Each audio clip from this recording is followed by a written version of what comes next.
Well, I do apologize about that. Welcome, one and all. Welcome to the Vash Sky ParkCast. My name is, Vash Sky. I'm going to be hosting today's illustrious ceremonies. Boy, oh boy, do we have so much to get to in the theme park world. It is absolutely extraordinary.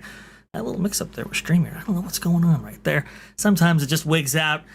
Who knows what that is all about right there. But I am so happy for all of you to join us right now for this wonderful presentation right here. Unfortunately, starting off a little bit on a sad note right there, because Lilo and Stitch, Star, actually, recently passed away. We'll get to that in just a moment right there. But on the docket today, we have some more news about that Astro Blasters update that we actually covered last week right there. Very interesting stuff because, well, the walls just came down, the ride has reopened, and it has been surprising what has been noticed inside, actually, and the quality of such a refurbishment that took this attraction down for so long. Very interesting stuff indeed. We're also talking about these new changes regarding the transportation situation and these restrictions over there at Disney Springs.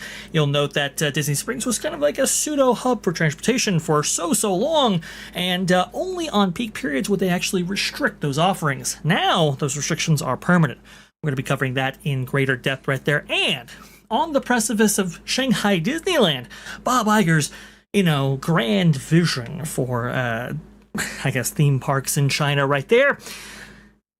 On the precipice of its 10th actually, we have information coming out from Puck News that raises some eyebrows. I wanted to go ahead and take people through maybe Disney's China frustration, or perhaps Josh DeMaro's now China headache. That's going to be very, very interesting indeed. We have a whole lot more programming, especially tailored and made for you. It's going to be a lot of fun. Very, very fun show. Unfortunately, this started off on such a bad note right there. I want to go ahead and bring in my producer, who is absolutely excellent at running the show and everything like that, and making sure that each one of you are represented in that chat right there. We like to go ahead and feature so many people in this kind of interactive way. So please go ahead and comment away right there. We have such a great audience like Freedom Seeker joining us right now. Long Rua, thank you so much. Juliet, actually, thank you for coming on in here. O2RR. We have so many great ones here for you. That is absolutely phenomenal to see you all in the chat. Let's see if I can go ahead and bring on my producer extraordinaire. It is the one and only MJ. Hello there, MJ. Are you there for us? Good afternoon, everybody. Yeah, I'm here, and I'm looking at the live chat.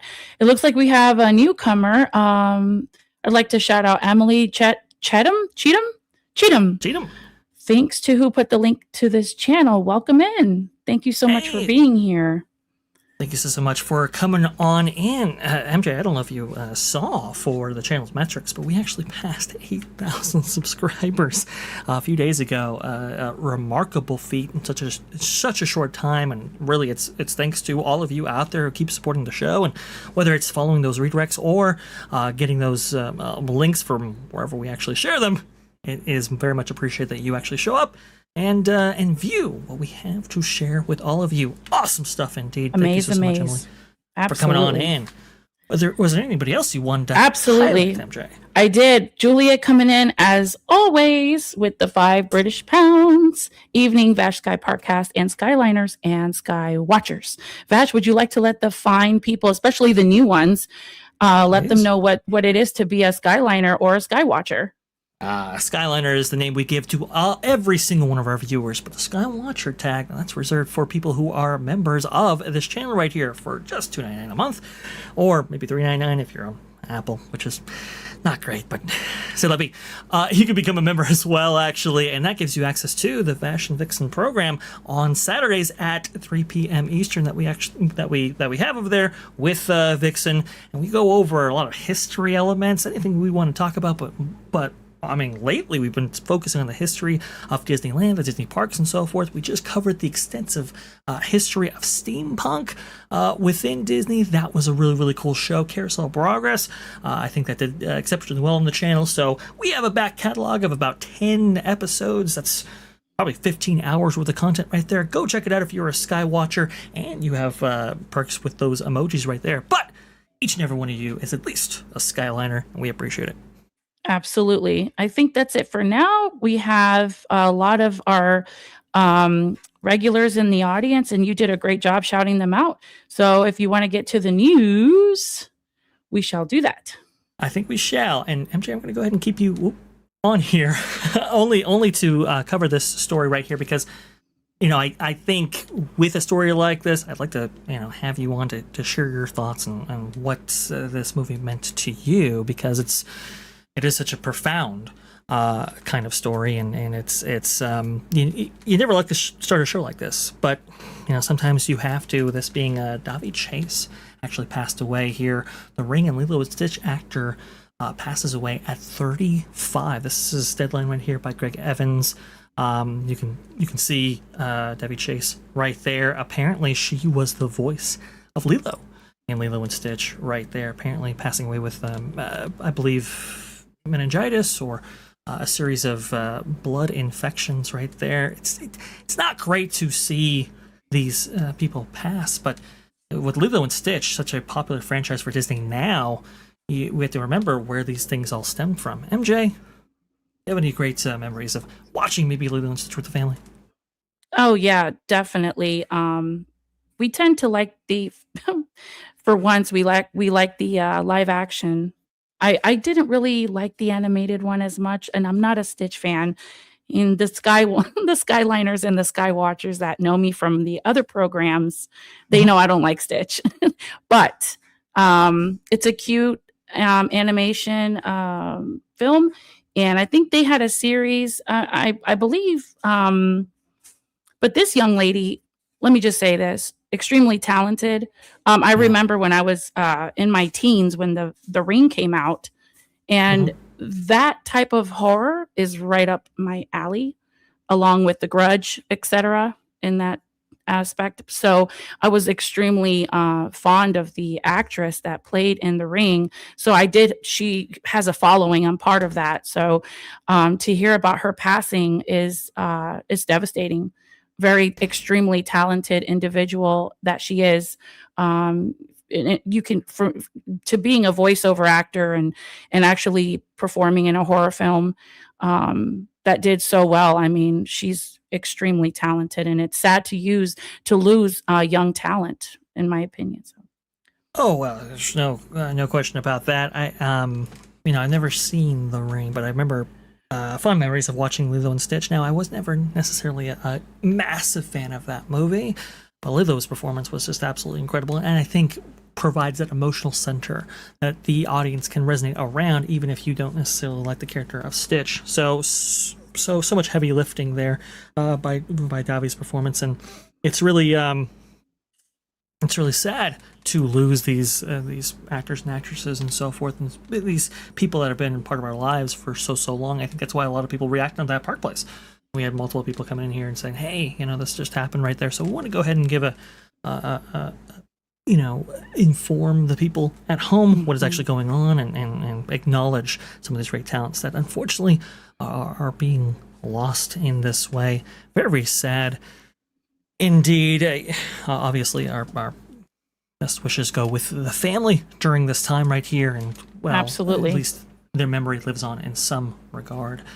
So thank you, Davy Chase, for everything. Yes, rest in peace. Absolutely. Now, MJ, before we go on to our next segment right here, I think we want to go ahead and acknowledge somebody who decided to support the channel just now. Oh, absolutely. Yes. I just, I wasn't sure, Vash. Sometimes we do these little segmented breaks, but we have Juliet coming in again, gifting one Vash Sky ParkCast membership. Do you have the lucky winner? Winner, chicken dinner. Oh, I do have the lucky winner, and it is Chef Eddie, actually. So the chicken dinner Chef, right there the was chicken dinner appropriate. for the show. Oh, my gosh. Absolutely, we don't have a Chef chicken Eddie. dinner for you, Chef Eddie, but if you stay tuned, we might have Meal of the Month from our good friend, Chef Shogi. Maybe. It's in the works. We're talking about it. Maybe. That's an interesting point right there. We just had the debut of the McVash and everything like that. Pretty cool stuff indeed right there. But Chef Eddie, thank you so much for watching. And hey, well, now you're a new Sky Watcher for us. Thank you so much. Hope to see you there on Saturday. We have those shows. And go ahead. Irate Specialist coming in with $2. Hail Vash and MJ. Hail to you, irate specialist, Thank you so aka much. Scruffy, aka White Horse. Super talented individual. Mm-hmm. Absolutely. What editor extraordinaire, I do believe, for Floor from Under a Rock, that channel with Steve right there. Awesome stuff indeed. Irate Specialist does a fantastic job with everything he does. By the way, he wanted me to come on actually recently on Sunday's program, I do believe, for a game stream. And unfortunately, I had some obligations that precluded me from actually attending it. Boy, oh boy, did I want to actually join that stream. Better play along with Irate Specialist and anybody else he could wrangle up right there. Would have been very, very cool. I wasn't able to, but definitely check out Irate Specialist and Floor from Under Rock. Producers of great content indeed. Yes, if any of our mod extraordinaires are out there and have the link, if you could drop it in the live chat, we would love you forever and ever and ever. Absolutely. I do agree with that indeed. All right, MJ. Now, I want to go ahead and work to the on news. This story right here. Absolutely. And make sure you're clicking those wonderful comments back there. Absolutely. Awesome stuff. Thank you so much, MJ, for that. Let's see. On to this first story right here. And this one, it's a doozy, folks. I'll go ahead and walk you through it, though. So it was rumored, well, actually for a while on that marketplace, but more broadly, it was rumored out there, starting with WW Magic, this infamous post now, June 15, 2026, Disney Springs Resort bus verification expected to become permanent at Walt Disney World. Okay, to set the stage for what this actually is right here, you have this Disney Springs kind of a complex, right, that sits adjacent to the theme parks and water parks out there at Walt Disney World Resort. And for so long, because of the, let's say, free parking privileges that you gain from those distinct parking garages like the Lime, Orange, and Grape, and so forth, right, you had this ability to basically make Disney Springs your transportation hub, not just for resorts, but also to theme parks in this kind of broad way. Obviously, you couldn't necessarily get direct access to the theme parks, but for a lot of people, what they would do is they would come very early in the morning right there and spend the next 2 hours on average going from a resort to a resort from Disney Springs, and then from a resort to the theme parks. So everybody kind of knew about this, and it was just part of the transportation exercise that one would extend when on Walt Disney World Resort property. But it wasn't always used in that manner. People would just like to resort hop on their days off and so forth. People coming into Walt Disney World, which, by the way, if I'm not mistaken, the makeup of Walt Disney World is, I think, 60% of people on Walt Disney World Resort property at any one time are staying off property, 40% on. So a lot of people would actually use this area, this transportation center right here, as a hub in order to travel all over Walt Disney World. Well, now that is changing. So it wasn't just rumor, unfortunately. It was reality. Now, I do want to go over the rumor post just a little bit, because they were actually saying that this change might actually take place July 4th holiday weekend going forward. Apparently, that was not necessarily the case. But they did speculate here. It also addressed a long-standing issue of guests parking at Disney Springs and using Disney bus transportation to reach the theme parks, bypassing parking fees in parks. That's true, there's no question about that. But they were also saying here, I do believe they might have provided some speculation here.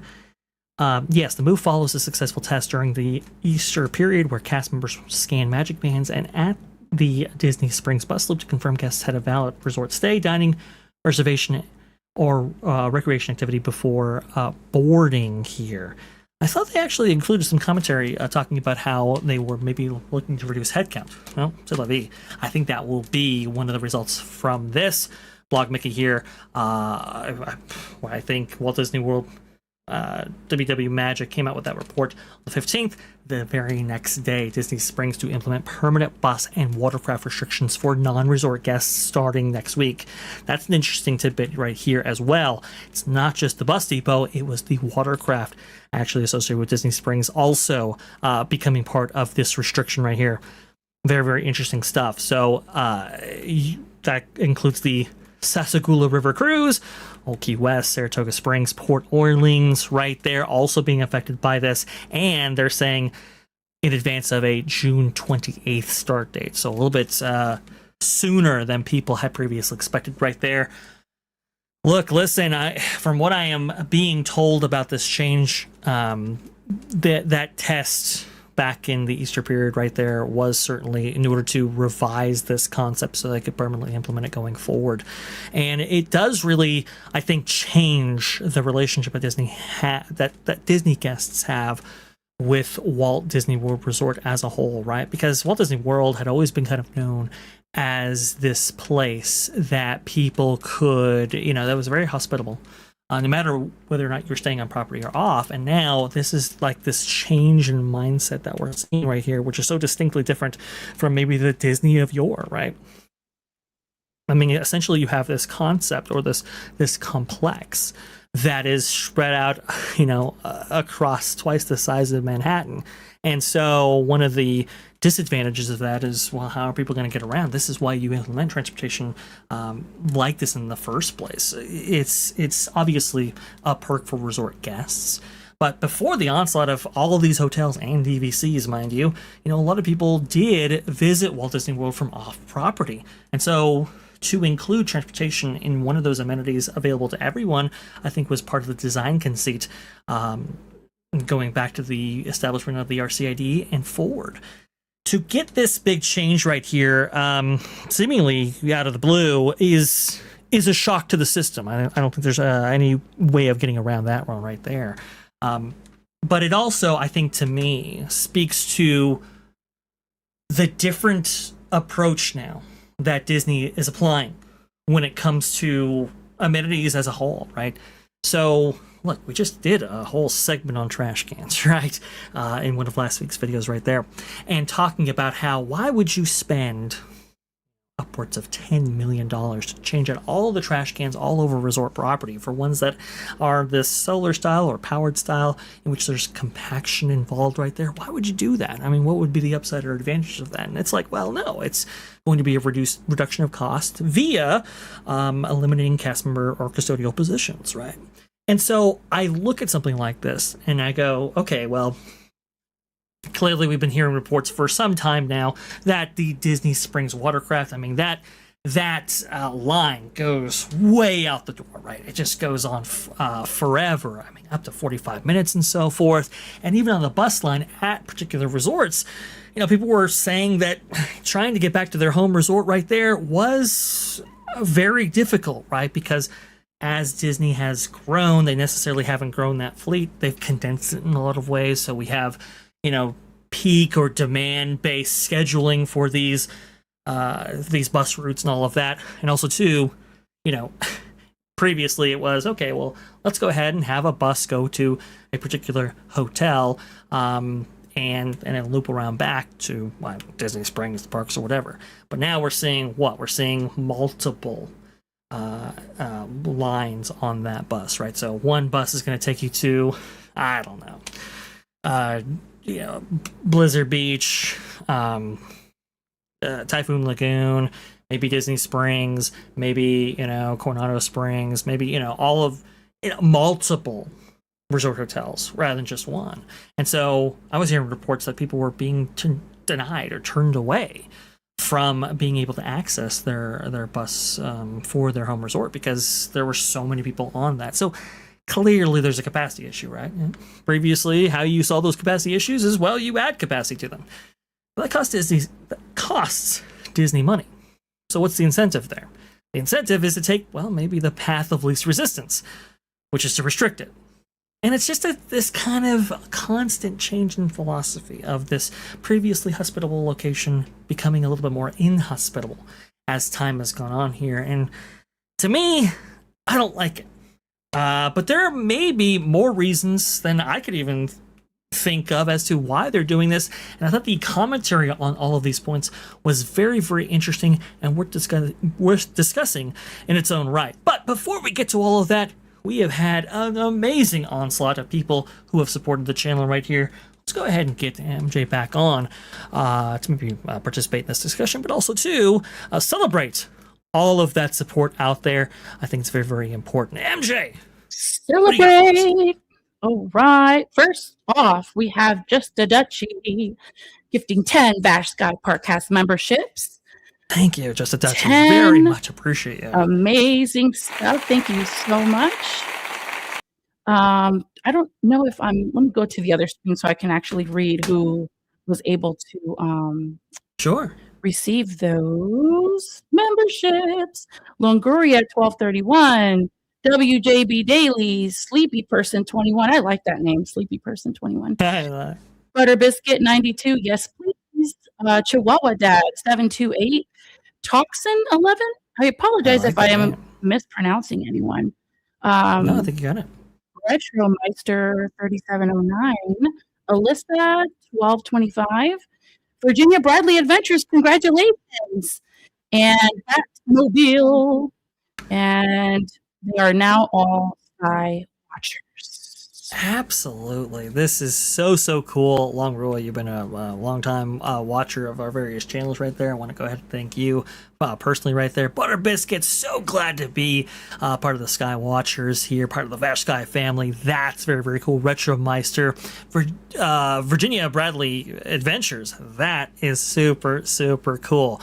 So come on in, guys. Water's warm. Like I said, we got a show every single Saturday at 3 p.m. Eastern just for you, and a back catalog that you will absolutely want to go ahead and rewatch at your leisure. Very, very cool. Just Dutchie. Very much appreciate you. You've been such a big supporter on our various platforms. Thank you for this. And that's awesome not stuff. All, Vash. She came back with another €6. Whoa! Like, share, and subscribe. And I like that popcorn. I'm a popcorn girly. I have a popcorn bucket. Popcorn buckets around this house out of control. So I am a big popcorn fan. That's very awesome. Cool. Very cool emojis on that one. And just to highlight from what you were talking about, a member in the audience, Remy D. I'm all for this. This will improve the guest experience for resort guests. Yeah. I mean, undoubtedly, and we have to think about this in multiple perspectives, right? Because on the one hand, it's like, okay, we'd like to have Walt Disney World hospitable to everybody. At the same time, though, if people overrun a system, let's say, I'm not going to say abuse, because I don't think that's necessarily what's going on here, but overrun a system like this, to expect the company to shell out more money in providing for that system, I think is not necessarily in their nature. If that's fair to say, MJ. What do you think about all of this? I'm actually on board with the changes. I think that control is much needed, especially when you're paying, even though you can get some of these resorts at a discounted price, which we all know that, if you go to the various resources, you can get some pretty good deals out there. I can get into that later on.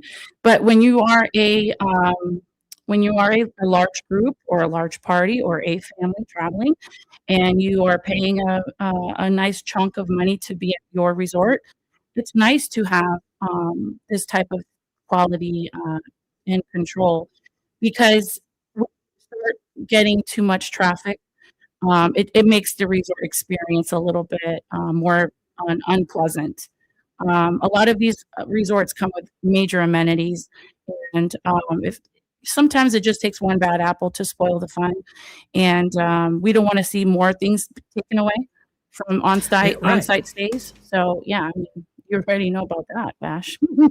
No, I hear you. I mean, that's the other shoe to drop, right? Is if you don't necessarily handle it when it comes to the facilitation of capacity constraints, right, or the filling that up, then you have to do something on the back end right there. Now, I do think this is a multi-pronged approach in order to change people's mindset when it comes to the resort infrastructure. And I think the next shoe to drop is to maybe change the policies related to Disney dining. Now, obviously, that look, if you make a reservation, at least nowadays, right, at Walt Disney World, that you select how many party members are actually going to be part of your dining reservation, and if in fact you don't show up, then you're charged $10 per person because of that, right? And so I've heard of people necessarily utilizing that system in order to bypass parking in itself, and that's no good. I do expect maybe some of that to get worse because of this change, and I think that's next year to drop. I also think, MJ, maybe I'm wrong here, but do you think there's a possibility that Disney evokes that parking charge again for resort stays? Not maybe for people who are actually staying on those resorts, but maybe perhaps even visiting. What say you? I think it will continue to remain a complimentary amenity. There's a lot of fine dining in the majority of the resorts, Well, that's a fair and point. I have experienced that myself firsthand. So, not too long ago, actually in February, we were very blessed enough to be able to dine at the Swan and Dolphin and experience the new steakhouse, Bourbon Steakhouse, and with parking, our parking was validated. We had valet parking with our receipt from the restaurant. So I really don't think that they're going to do away with this complimentary amenity Mm, that they've had for many moons. But here's the thing: resort hopping is a culture for a lot of people, not just right. to taste the treats and the desserts and the snacks, because each resort has their own unique treat or snack of the month or whatever, or a new entree that they debuted, like over at the Port Orleans in the Mill House over there. They have a brand new entree that they just um, debuted like 2 weeks ago. They did do away with the cornbread, but there is something in place of that. I can't get into those details, but it's not difficult to go on your My Disney Experience app, make a reservation if you want to try these things that bad. You can absolutely do that, and then go up to the little guardhouse, because each one has like a, I guess, security, what you call that, guardhouse. But Hmm. you just show them that you have a reservation, give them your ID, and you should be able to go in without a problem. I will say this, last year when we went to the Contemporary, I did Sure. place a mobile order for some coffee and hot cocoa and, some treats. I think it was during the cold months. Hmm. They would not let us in to park. They sent us to the TTC, and then Hmm. they said that we could take the monorail over, but we were not allowed to park in the parking lot of the Contemporary Resort. Mhm. Right. It's like Yep. there's this really interesting thing, MJ, when it comes to these resort hotels, right? And actually trying to get on their properties right here. Some security guards and sometimes are a little cagey. Like they won't Yes. even let you park in the various parking lots without actually, I mean, even if you do have a reservation. I do think that maybe as a first step measure, we get an expansion of that validation program where it's like, okay, well, you are charged necessarily if you actually park at a resort hotel, unless you actually do get a dining reservation, maybe to encourage that right there. I'd be very interested to see if in fact they actually go that route, because it seems like the next logical step, right? It kinda does, but I have a question for you while we're on this, and I'm looking at the comments, and I Please. do appreciate everyone's participation in the comment section, in the Absolutely. live chat. Dan's Life at the Kingdom. Also, you can thank bad influencers for ruining the free amenities. Vash, how do you feel about this? I mean, look, the social media era, right? Obviously, that's going to there are going to be certain maybe loopholes, right, that are proliferated using those modes. And I can't say that this has not been impacted by that. There's no question about that. But I think it's more than that, though. I mean, we are just seeing changes in guest behavior, maybe as brought upon by, well, the constant increases in pricing, right? You know, DAS abuse was never an issue until they charged for FastPass, right, MJ? Like Yes. that's when it was like, okay, well, now we have to change this course right here. But this was a problem of Disney's own design. And I think kind of similarly, when you have this resort infrastructure spread out across, two, twice the size of Manhattan, right? Mhm. Two Manhattan Islands. When you do that, this was a solution to get around to get over what would actually be a negative for many people actually trying to visit. And so now you're charging so much per day for parking. You're charging so much to be on, resort property in all of these different places right here, Mm-hmm. that, yeah, people are going to use alternative methods of getting around right there. Is that necessarily the guest at that point? Or is it something else? Right. I think we have to, I think Disney shares in this to some degree. But it's an astute observation, Dan's Life of the Kingdom. And everyone needs to be aware also, though, we were talking about this on that Park Place Monday, but since then, there has been more news that has been leaked because now the water taxis are going to want to see either proof that you're staying at this resort or that you have a dining reservation, et Right, cetera, the or watercraft. a recreation activity booked. Recreation activities are throughout most of the resorts, not just watercraft, but you can do fishing, you can do archery, Mm. horseback riding. There's a lot of different things that you can do and make a reservation for ahead of time. A carriage ride at the Port Orleans Resort and the Fort Wilderness. If you want to book a carriage ride, you do have to show proof. But the watercraft is going to ask for this, Vash, and that's what made. I was like, "Oh, red alert! This is changing I mean, drastically." well, and that's the thing. If the watercraft changes, particularly in Seven Seas Lagoon, that's another thing, right? That's a little bit like, oh wow, this is a big change right here. Big change to the philosophy, a big change in how people actually experience this resort. I will say, look, when I came off of my Walt Disney World Resort visit, I was not really thrilled with the theme parks per se, but I was really, really thrilled with the resort and how it was actually, set up, constructed, and how you can actually utilize certain features and so forth. I thought it was phenomenal.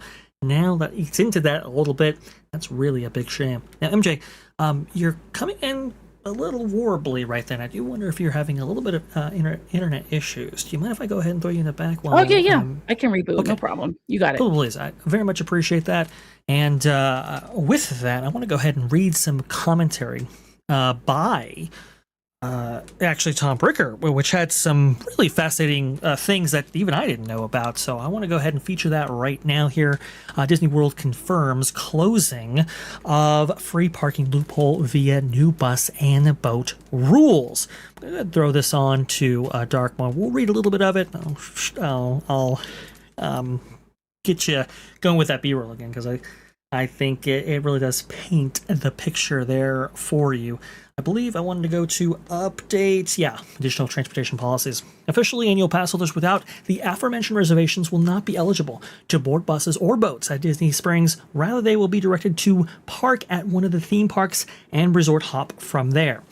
I want to go over just real fast what the qualifications are to get on this resort infrastructure, because I didn't actually think I hit that point right there. So that's on me. I think it was... Where was it? Yeah. An active Walt Disney World Resort hotel reservation, a confirmed dining reservation, and a confirmed recreational activity, as MJ was so beautiful in describing right there. Let's go ahead and go back there, and then I want to go ahead and do that. There you go. Officially, annual pass holders without the aforementioned reservations will not be eligible to board buses or boats at Disney Springs. Rather, they will be directed to park at one of the theme parks and resort hop from there. Ah, I see. Just behind a $40 paywall. Thank you so much for Disney for that. As a reminder, all Walt Disney World Resort APs, including the Pixie Dust, Pirate Sorcerer, and Incredipass tiers, include complimentary standard theme park parking. Annual pass holders are also eligible for free park to resort transportation. That is true, but what about all the people who aren't actual annual pass holders who'd like to visit Walt Disney World, who, well, might actually spend money at your resorts, but can't now, or are less incentivized to? It's an interesting idea. Guests who are accessing resort transportation via an advanced dining reservation or other reservation that's not a hotel stay will be able to access the buses and boats up to 2 hours in advance of your eligible reservation. So here's the thing. If you're thinking that, my dining reservation at 8 o'clock at night is going to get me access to Disney buses starting at 8 a.m., that's not going to be happening. We are still waiting for official confirmation about any policy quirks as they relate to the Swan and Dolphin, Shades of Green, or the Disney Springs Resort Area hotels. In light of the AP answer provided by Walt Disney World, our assumption is that there are no exceptions for any of these guests either. This is an interesting point here I want to go ahead and bring up, because people have been describing to me that there have been issues with this kind of Easter test as it has been rolled out, specifically surrounding, like, people would they would park at like the theme parks, right? Or like Epcot, let's say, for example. They would get on a bus to Disney Springs and then try to go back to Epcot. And that's when they were actually denied. So how do you get from Disney Springs to your car if this policy is actually in place? Now, again, I mean, you'd have to resort hop to get there back and forth. So the route is not easy, but a lot of people would try to, and then they were having problems being denied. People would have to call Ubers from Disney Springs just to get back to their car, which was at a, part of the theme park, or maybe even a resort hotel for that matter. In fact, to talk about this, actually with some experience, is the one, the only Jared from Capture the Magic. Let me see if I can go ahead and bring him on here successfully. There you go, Jared. What's up? Are you there? I am here. How's it going? Absolutely. Going pretty fine, but unfortunately not for people staying off property who actually want to resort hop to Disney Springs.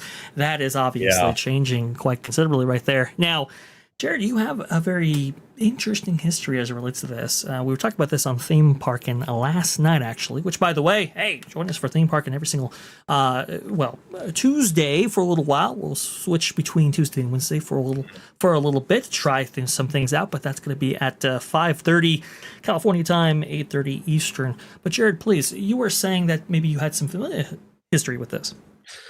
Well, my dad drove a bus for Disney before COVID, and then COVID hit, and that furlough stuff, everything like that. So I've had a little bit of inside knowledge on the inner workings of bus transportation at Disney. This is kind of, it's interesting because we were talking a little bit last night too. It's like, we saw Universal make their change on Hagrid's Express Pass seemingly for the guest experience.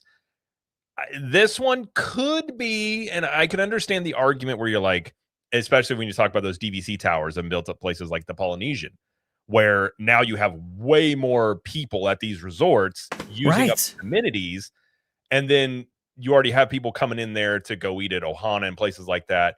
And so this could be Disney trying to reinforce a little bit more, and maybe an incentive to stay on property, and cutting down on some what they might deem as foot traffic that doesn't lead to lots of revenue, maybe. But we've also seen Disney, if enough people, and I don't know this because I've never done it, but with social media, people talking about parking hacks, and if enough people have started doing this, they come down and crack down on it. We've seen Disney do that time and time again, of really shutting down loopholes that you develop over time.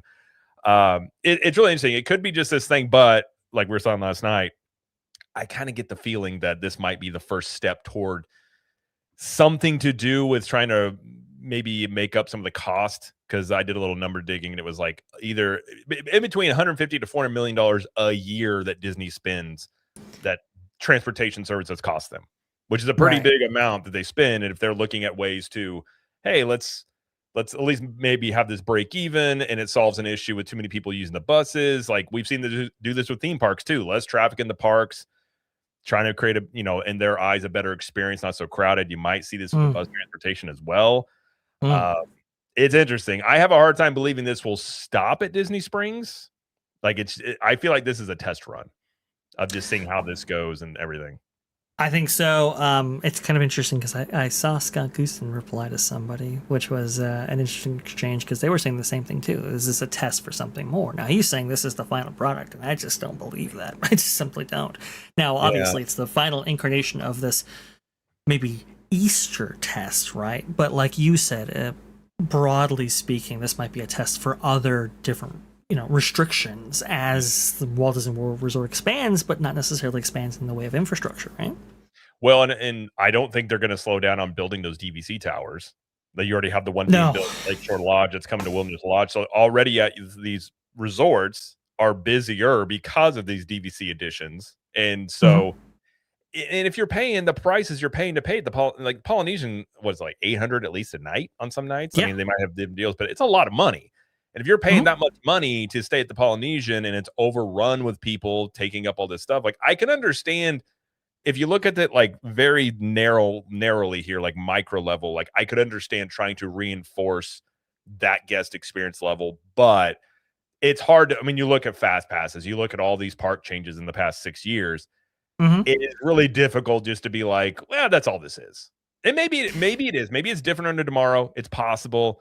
But until we actually see that this is all this is, I think it's pretty fair to say I think this is the first step. Because you look at even mobile ordering, how they implement that around property, one location at a time.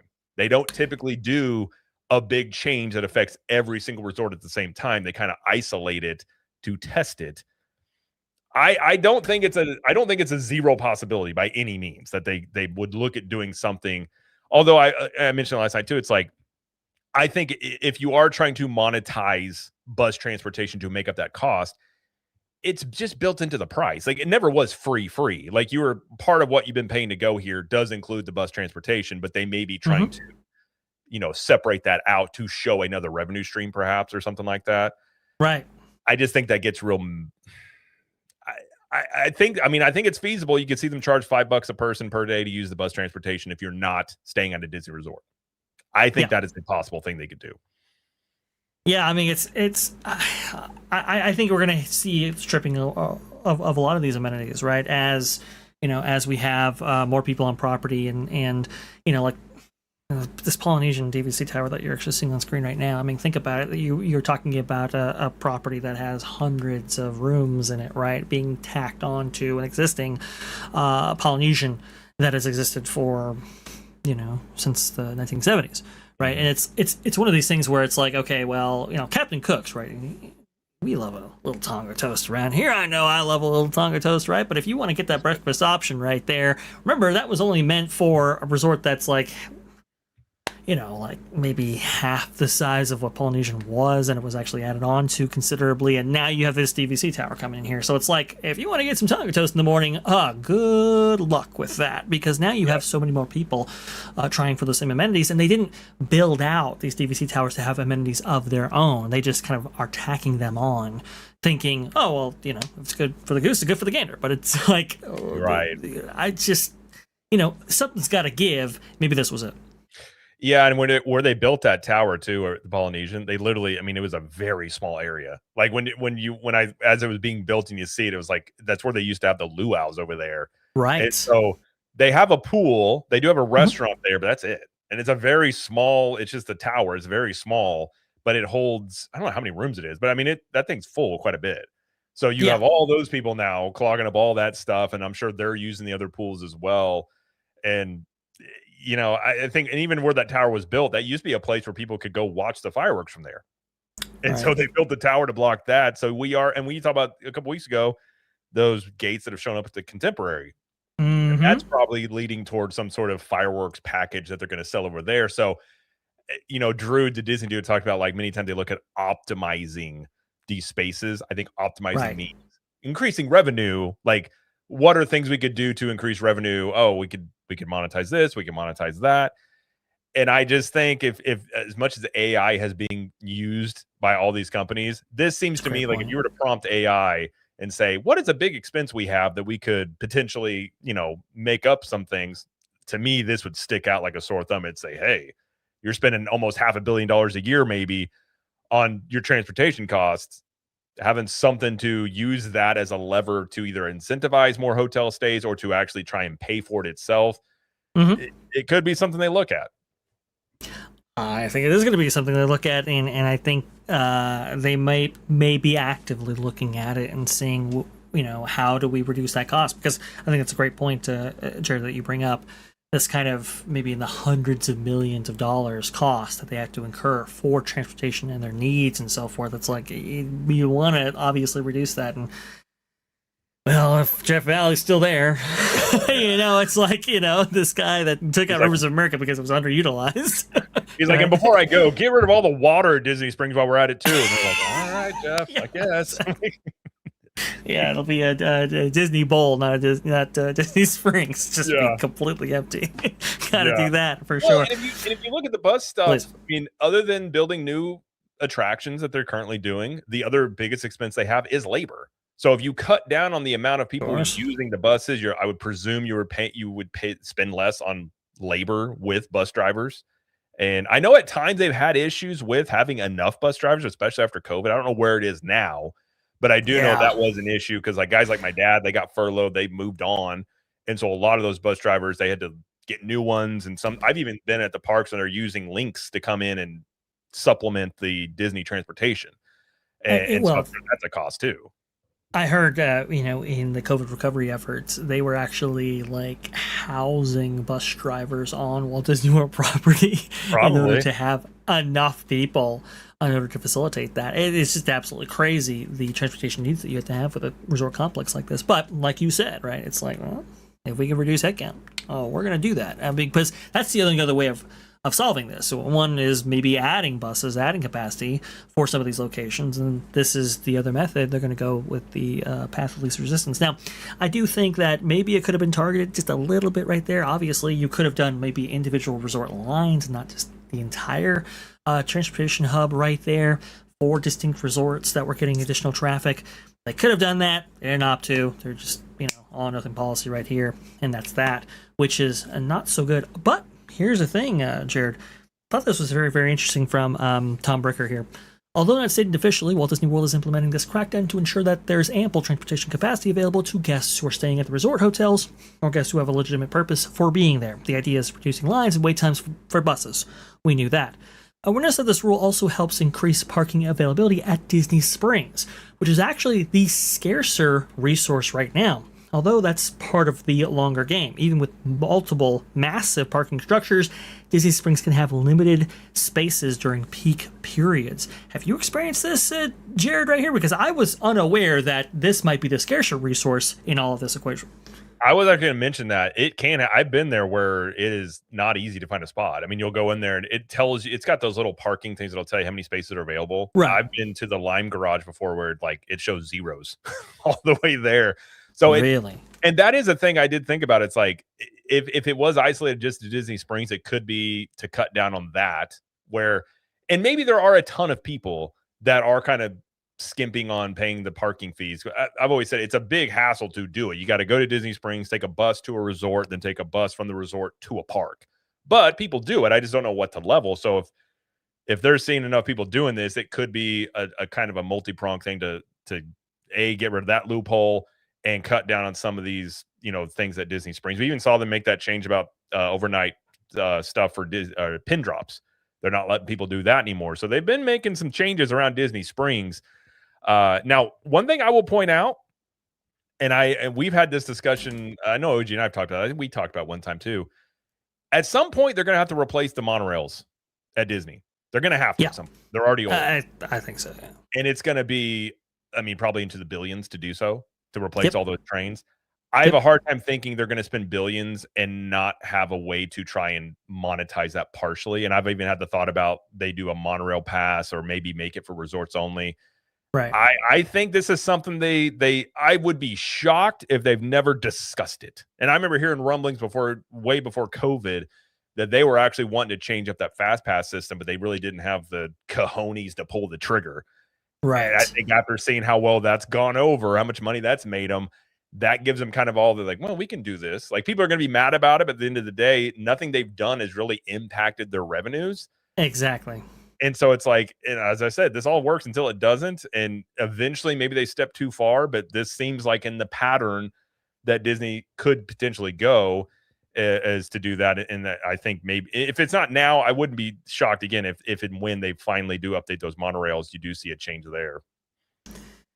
Just can't help themselves, can they, Jared? They just can't help themselves. But, Disney not alone in this effort here, Jared. I'll go ahead and let you continue further after this next point right here. We're getting a word on the same day that this parking restriction was rumored to go in place. Universal Orlando Resort eliminates free parking perk at Halloween Horror Nights.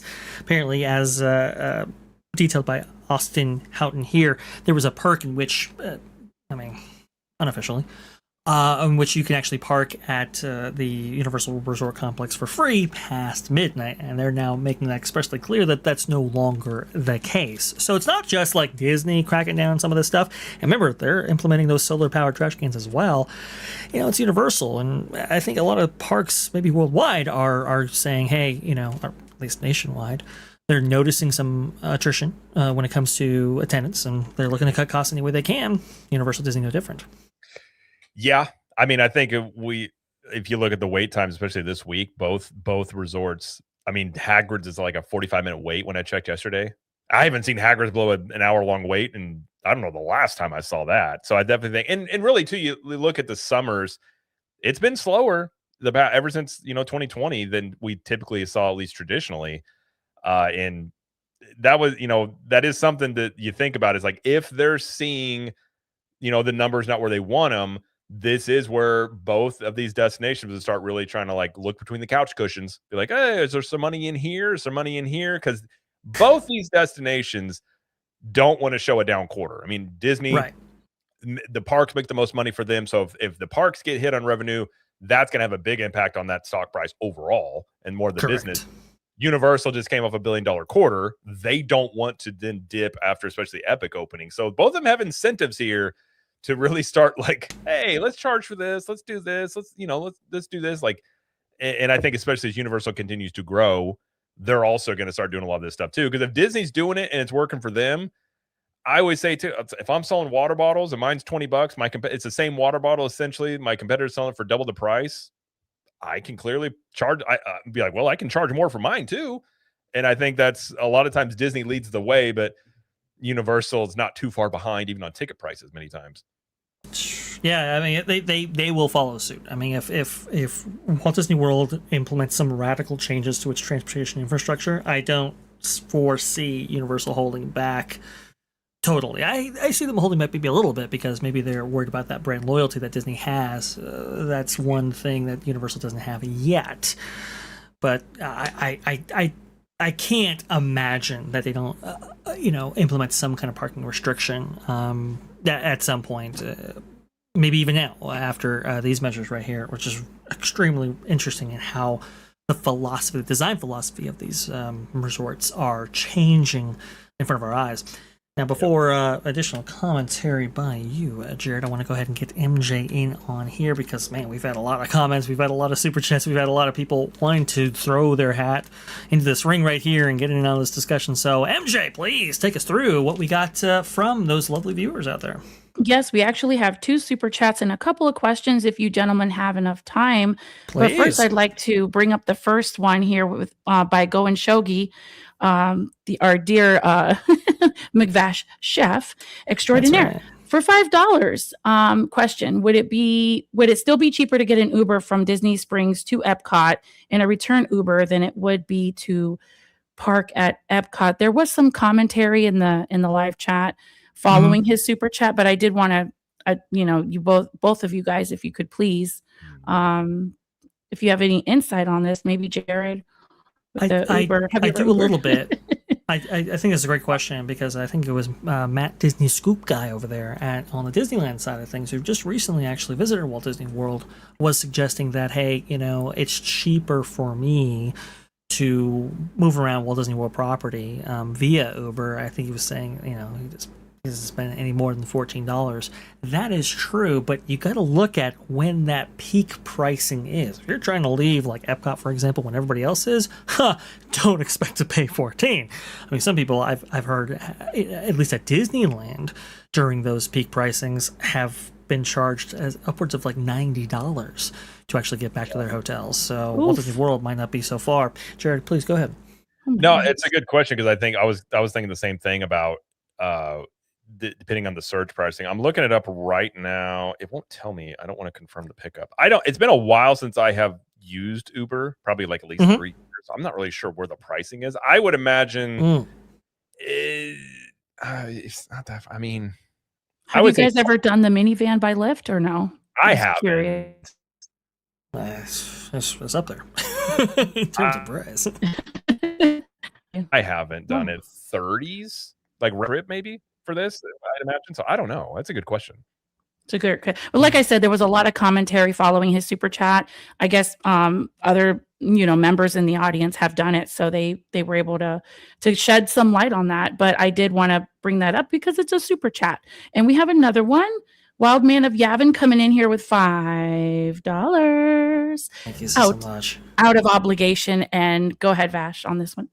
Never an obligation. I was just gonna say, hey, Wild Man of Yavin, you're awesome. You're great. Do appreciate you.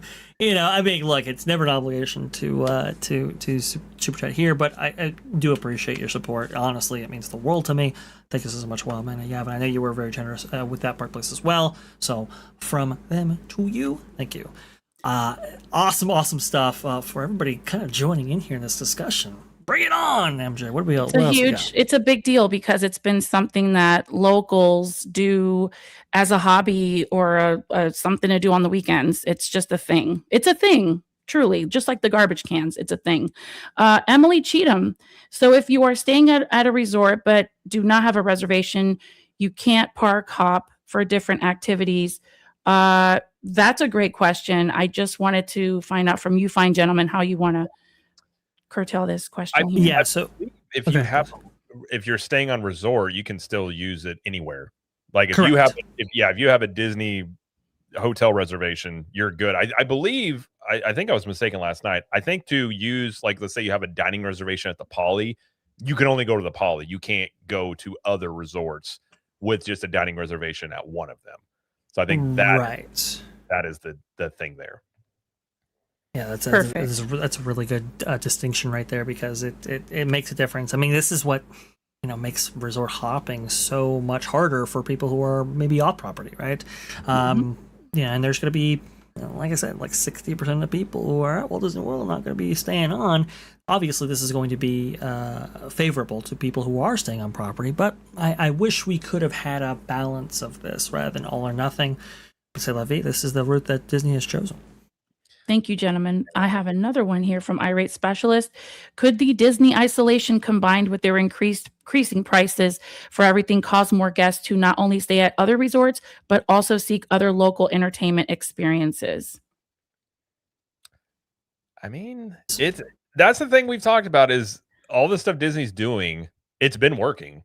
And it works until it doesn't work. And so That's right. Is this the thing that, if they charge for this, is this the thing that the straw that breaks the camel's back? I don't know.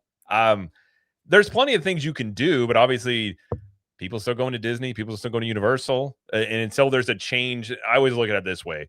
It's like, if you got a friend that's, let's say they got a problem, you can hope for the best for them, but until you actually see patterns change, the behavior change, you kind of just be like, well, I hope they do well. So until you see a change in this pattern, I don't think Disney's going to change course. And if they do see more people doing other stuff, then maybe that's where they adjusted. And Vash, you always say they have a lot of levers they can pull. That's right. Being the surge pricing for tickets, which Hugh Johnson has talked about for over a year now. I think that comes at some point soon. He's even indicated it might come this year. So they have things left that they can still do that would probably, I think the surge pricing on those tickets I think I ran the numbers one time. It would increase revenue into the millions for them. So doing that alone is going to be another price hike in a way that's kind of a little bit more hidden with the way they price that stuff. So 3 showers for the CEOs, not 2. 2.5. One's just a quick wash off. You're in there for 2 minutes, and then quick rinse. Right. Okay, I gotcha. That's how these things work right here. I mean, look, they get away with this because people, they do put up with it. Now, I do wonder what kind of attrition we see from people shopping or dining at these resorts. Maybe not via a reservation, maybe at some of these quick service locations that, maybe it's like, oh, hey, I really do want that taco toast in the morning or whatever. And now, you no longer get it because you necessarily can't. I do wonder if that's going to be the case. How much attrition they might experience from this going forward. Absolutely. And just one last, I thought this was interesting going to your article that you just had pulled up not too long ago, Vash, about the Universal Halloween Horror Nights. Right. So Go and Shogi came in with Universal Orlando got free parking. Wow, Universal Hollywood has always had their hands in those pockets. So you guys would know because you're on the other side. Yeah. You know why that's the case, Go and Shogi? You know why. It's because, in Orlando, they have the blessing of size. Now, I mean, even Universal is a little bit restricted in Florida, but generally speaking, blessing of size. In California, no. That is landlocked. You were in the valley there. So they're gonna hold on to that parking privilege right there with both hands clasped. But go ahead, please, Jared. No, I mean I'm trying to think when we've done Halloween Horror Nights, we've always done the where you get a hotel. So it's never been something that I've relied on, but I do know as premier pass holders, you get the valet parking for free, but you can't use it on nights of Halloween Horror Nights and things like that. So it's never anything we've experienced, but I do know that's been a thing. Like when this news came out, a couple of people messaged me and they're like, "Oh, this messes up my plans." And I guess I mean, parking. I hate the idea to pay for park. It is such a to set your car in a parking lot, you're paying $30 for this. And I get I remember I went to SeaWorld and they were charging 40 something. And I literally parked. I dropped the family off. I walked myself 2 blocks because I was like, I'm not paying that.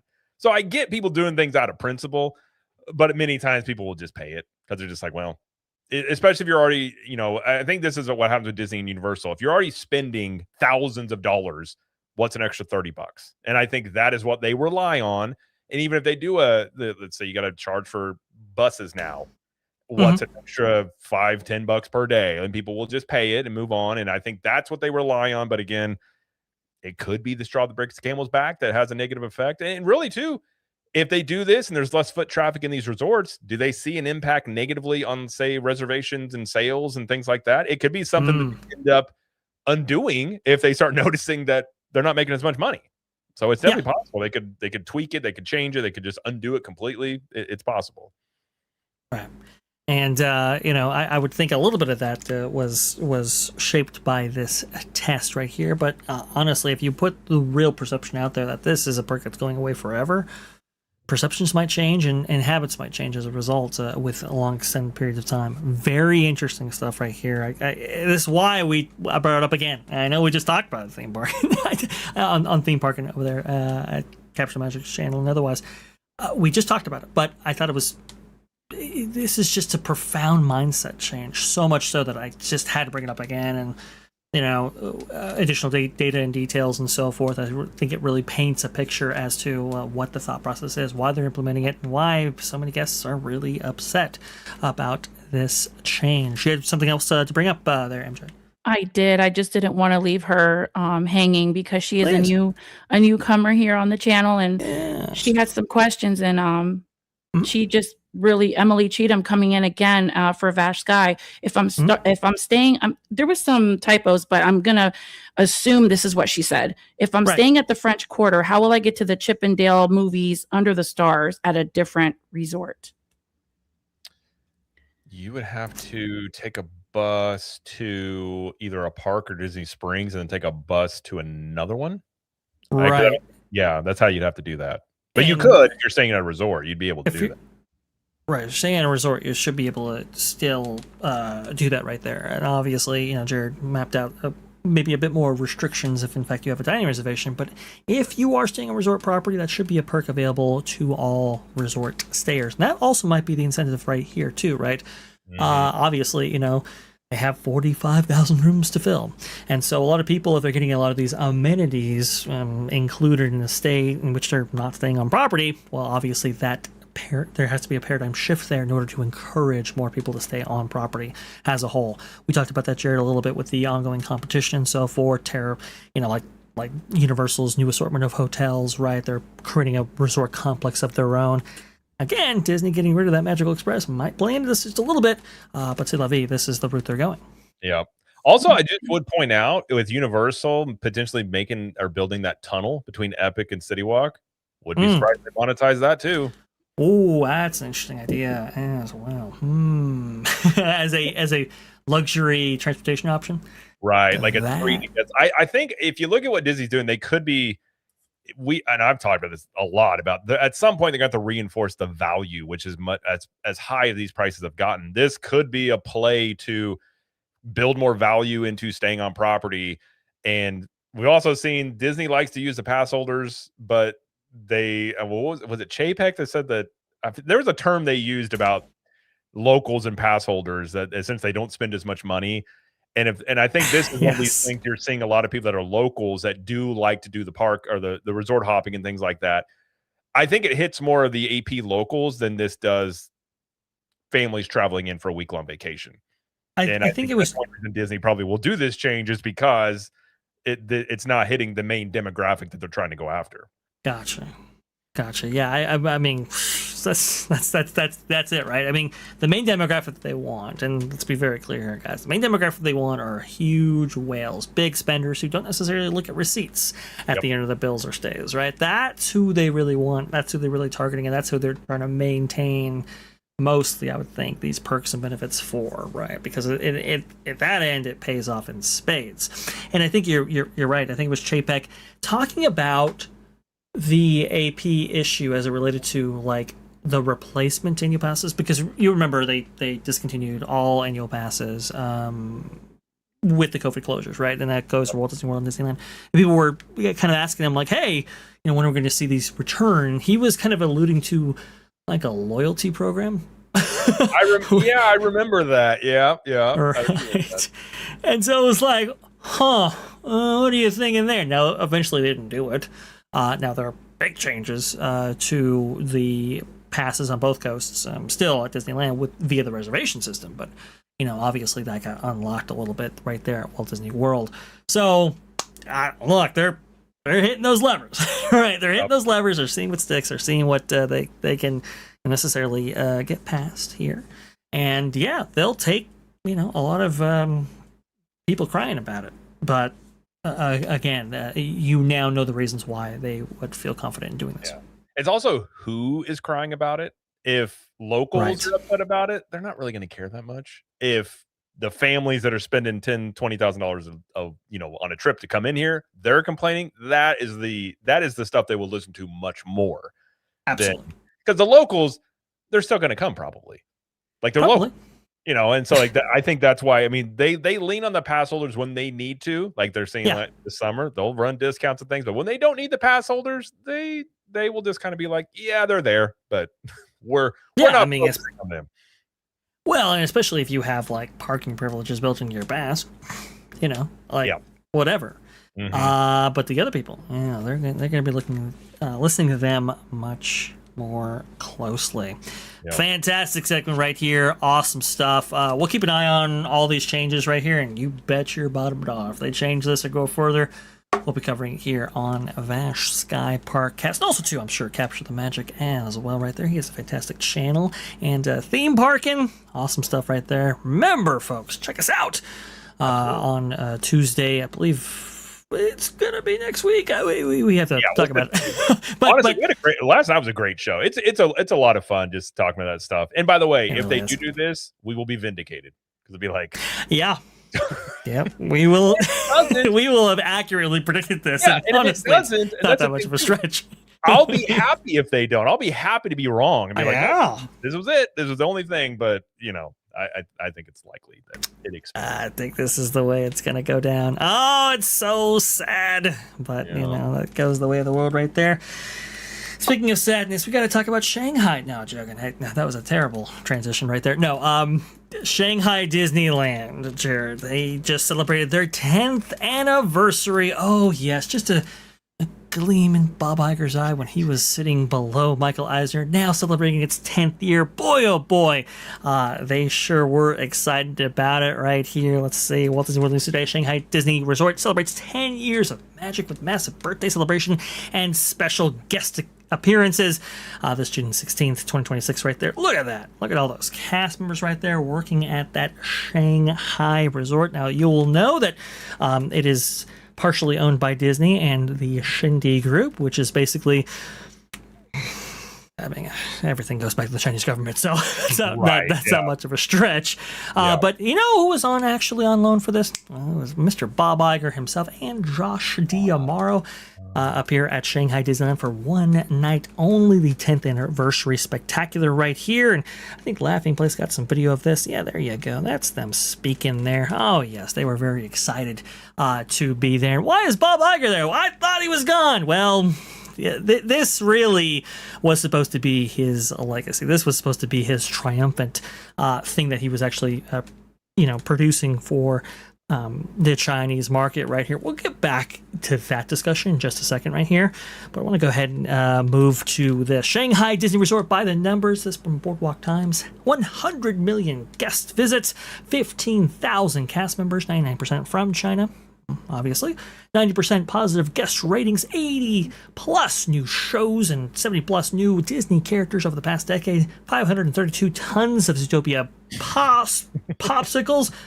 That's astounding. 31 million Disney plush keychains, 1,000 plant varieties, I believe, between Shanghai Disneyland Hotel and downtown Disney, 77,000 volunteer hours, and 1,000 plus Disney-themed artworks on walkways. Oh yes, folks, it's big, it's broad, it's really something out there in mainland China, and it's expanding, right? So you have a new Disney resort coming online right here, the third hotel at Shanghai Disneyland, now called the Disney Enchanted Star Hotel, which Okay. I don't know what that's all about right there. It's not the best story in the world, but obviously, the president and general manager of Shanghai Disney Resort, very optimistic about the future of Disney Shanghai Resort. In fact, I heard this other statistic too, that 1 out of 4 people visiting Shanghai Disney were doing it solely for Zootopia, so it might actually elicit confidence in that brand as well. Now, people were, trying to say, hey, maybe for this 10th anniversary, we would get the announcement officially of the second gate out there in Shanghai, which, by the way, is part of the overall plan for Shanghai Disneyland. So you'll remember this, Jared.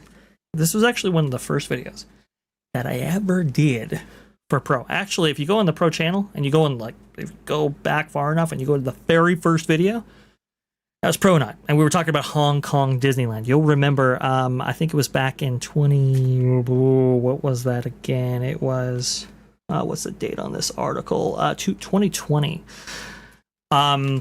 So, okay, to set this up properly, we got to go to Hong Kong. Okay, so Hong Kong was Disney's first foray into China, not mainland China, but their first foray into that. Obviously, there was a lot of economic, changes taking place during that time when they actually laid down stakes here, and they, in part purchased the land with another company, right?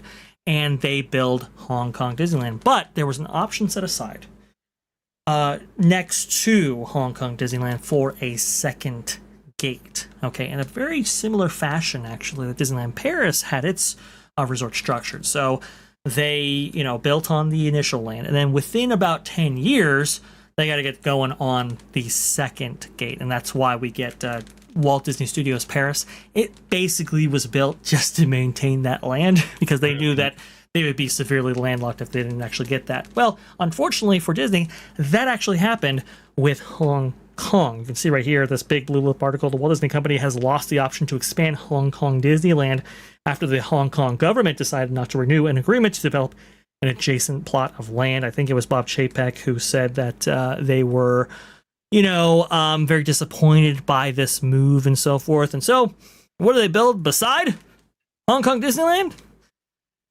A camp. One could imagine what kind of camp that would be there, but c'est la vie. That's what they actually built beside it. So they weren't going to make the same mistake with Shanghai, so that was actually factored into the equation initially. So we're just kind of waiting for a second park, to be honest with you. But here's the thing, and they just, by the way, they just showed off the fact that this multi-year project of actually installing the Spider-Man roller coaster has now completed a huge milestone. That is, the last track piece has been put in place. So all good things for Shanghai. There's no question about that. But as Disney expands in this region of the world, new questions form about whether or not this is necessarily a good maybe a business decision for Disney, right? Because they're kind of locking themselves into a partnership which has been kind of hostile to them in the past. It's really, really interesting. Let's go ahead and go back to 2021 when there was a CNBC interview conducted with actually Bob Iger, and he talked about the challenges that they were experiencing with China around this time. As you'll note, it was pretty contentious around this point in history right here. I want to go ahead and play these comments back because I think it is fascinating. I believed in the future of China for this company. which obviously is evidenced in some of the investments we made, including building Disneyland in Shanghai, which is something I'm extremely proud of. That is on a personal highlight reel. I'm sure it is, Bob. He just loves that. Had to sneak that one in there a little bit. Yeah. Of course. I mean, why not? It's still doing, by the way, extremely well. I'm concerned that the relationship between ourselves and China is such that growing in China, doing more business there is tougher today and probably will continue to be. So if you're asking me whether I'm the optimist that I once was, I think that some of that optimism has eroded. That's a very interesting comment to have said that back in 2021 and then dedicate all of these resources again to expanding your footprint in Shanghai Disneyland today. Very interesting stuff taking place here. And you'll note that actually they were at such odds, Disney and China, that Chapek actually made some commentary about this when he was CEO. Now, he was actually saying this going back to, I do believe, what was the date on this article right here? Yeah, 2022 right there. They had a earnings call, right? And Bob Chapek was asked about the Chinese question because Multiverse of Madness had just come out, and they were thinking like, hey, look, listen, you know, a lot of your box office revenue, particularly from the Marvel end, comes out of China. This is what he had to say about this. We're pretty confident that even without China, if it were to be that we continue to have difficulties in getting titles in there, that it doesn't really preclude our success given the relatively lower take rate that we get in the box office in China than we do across the rest of the world. Now, everybody out there will note that Valiant Renegade has been screaming this to anybody who would listen, that they only get about 25% of the box office out of China for any of these releases. Yep. So whenever you see that box office tally there, and China is separated out specifically, remember, they're only getting 25% of that. Now, here's what's very interesting, Jared. I know I've gone around for a little while, but I got to go on just a little bit longer because this is where the point really gets nailed home when it comes to the Chinese equation. Matt Bellany over there at Puck News had a very interesting article, and thankfully most of it was, well, actually all of it was outside of that paywall restriction because, well, that highlight right there, it just didn't necessarily cut off everything. So I'm going to go ahead and read it verbatim, actually, because it is something that people can access on their own. While doing this, I want to go ahead and play a little B-roll for you to get you, familiar with the Shanghai Disney Resort here. It says this, Thursday's thoughts, Disney's Dr. Dalai Lama drama. I'm old enough to remember when Kundun, the 1997 Martin Scorsese movie about the Dalai Lama, which got Disney all but banned in China until the then CEO Michael Eisner publicly apologized and called the film a, quote, stupid mistake. Oh, yes, I remember that back in the day. It was a big, big controversy right there.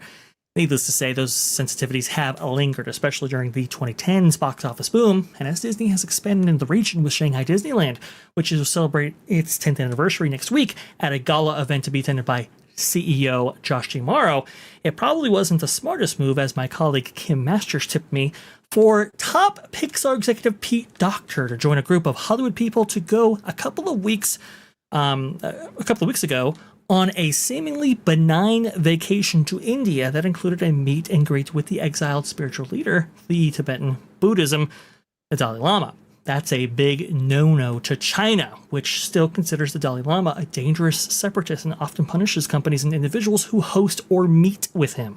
Docter, the chief creative officer of Pixar, known for directing Up, Inside Out and its sequel, has done trips like this in the past. He's also met with the Pope, for example. And he was apparently unaware of the political sensitivities around the Dalai Lama for a company that conducts extensive business in China. So when Disney found out where he was, Docter was educated about the issue. that's Matt's writing, not mine. He and his wife skipped the sit-down, came home, leaving behind the rest of the delegation, which included Wonder Woman director Patty Jenkins and writer-producer David S. Goyer. After all, Disney is about to release Pixar's Toy Story 5 in China. One source told Kim that the Chinese distributor of that film warned Disney to expect repercussions, including a canceled release if Docter went ahead with the meeting. But a Disney source strongly denied that the Chinese complained or were even aware of the trip. Regardless, that meeting didn't happen. Docter returned home, and he and Diamaro were all smiles chatting at the Toy Story 5 premiere on Tuesday. And again, all smiles for Josh D'Amaro and Bob Iger as well. Bob, for his all his work that he's ever done in China. Well, he was honored with a nice award there for being such a good sport. Jared, I want to go ahead now. Too, I see. No Cardigan getting that award. No card. Well, he knew the photos were going to be high and mighty here with his beloved creation. I want to go ahead and go to you, Jared, about all of this. I mean, this has been a constant pain point with Disney. I mean, when it comes to the restrictions in China and everything like that, and the hoops that they go through to try to appease not even just the government of China, but also the market, right? This is how you get Chadwick Boseman covered, for example, right? I was going to mention that, yeah. Yeah. So how do you feel about all of this? What is your kind of take from this kind of very interesting history? Please go ahead. The China market is interesting because you're on the movie side. I've often said they're only getting 20%. And I think the reason many times, especially these studios, want the Chinese market is it's more vanity. They're not making as much money, but it's much easier to have a $1 billion movie if you have that Chinese market attached to it. And I think a lot of that is the optics of, like Zootopia, as it went wild overseas, but they didn't make near as much money, but they can easily tout how big it was in the box office and things like that. But even business wise, I mean, there's a lot of companies that have very contentious relationships with China because they've been accused of stealing IP. They meddle in this stuff, but people want access to that massive Asian market, and they kind of put up with this. So I can't say I'm shocked by this. I mean, I would find it hard to believe Pete Docter didn't know that would be something that would potentially. You would assume it's not like he's brand new to the company, so one would assume he would be aware of these things. So I find that whole dynamic kind of interesting, and the fact that he didn't meet with him, you're just like, well, okay, they clearly if the whole excuse is he didn't know, he didn't meet with him. It's China. They'll probably still retaliate, but it's like, this is kind of how they operate. They just operate with this. You do what we want. If you don't do what we want you to do, then we're going to punish you. And so far, companies have put up with it. I do wonder at some point if they don't, if they kind of get tired of dealing with this, if the money's not there, if it's too much of a headache, how much, I don't know. I don't really think it would hurt them as much from their revenue side as much of the optics side that they would be able to tout with this stuff, given the splits that you many times have in business agreements with China. Yeah, I mean, that's the thing. I know they were, this wasn't just a passion project for Bob Iger for his legacy. When it came to the construction of Shanghai Disneyland, he was believing with the construction of Shanghai that would create such a relationship with the government of China that they would get maybe preferred access to their market, right? Because they only get so many films a year distributed from Hollywood in that region right there. Additionally, they had attempted to exercise this in re-releasing Star Wars to the region, because they found that the Chinese market didn't really know what Star Wars was. So it's like, okay, let's go ahead and introduce them by playing the films on their public airwaves. And China said no. Even though they had established Shanghai Disneyland by this point. And it was kind of eye-opening moment where it was like, oh, we're not going to be given that preferred treatment right there. And that's kind of where this kind of rift starting to occur. And obviously with 2020, with everything regarding that region of the world right there, that's why Bob Iger makes those comments in 2021. So I think it's particularly interesting that every single time they try to appease China, every single time they try to play nice with them, they aren't necessarily played nice back. And it's just kind of like, how often are we going to necessarily endure this, in this region of the world here?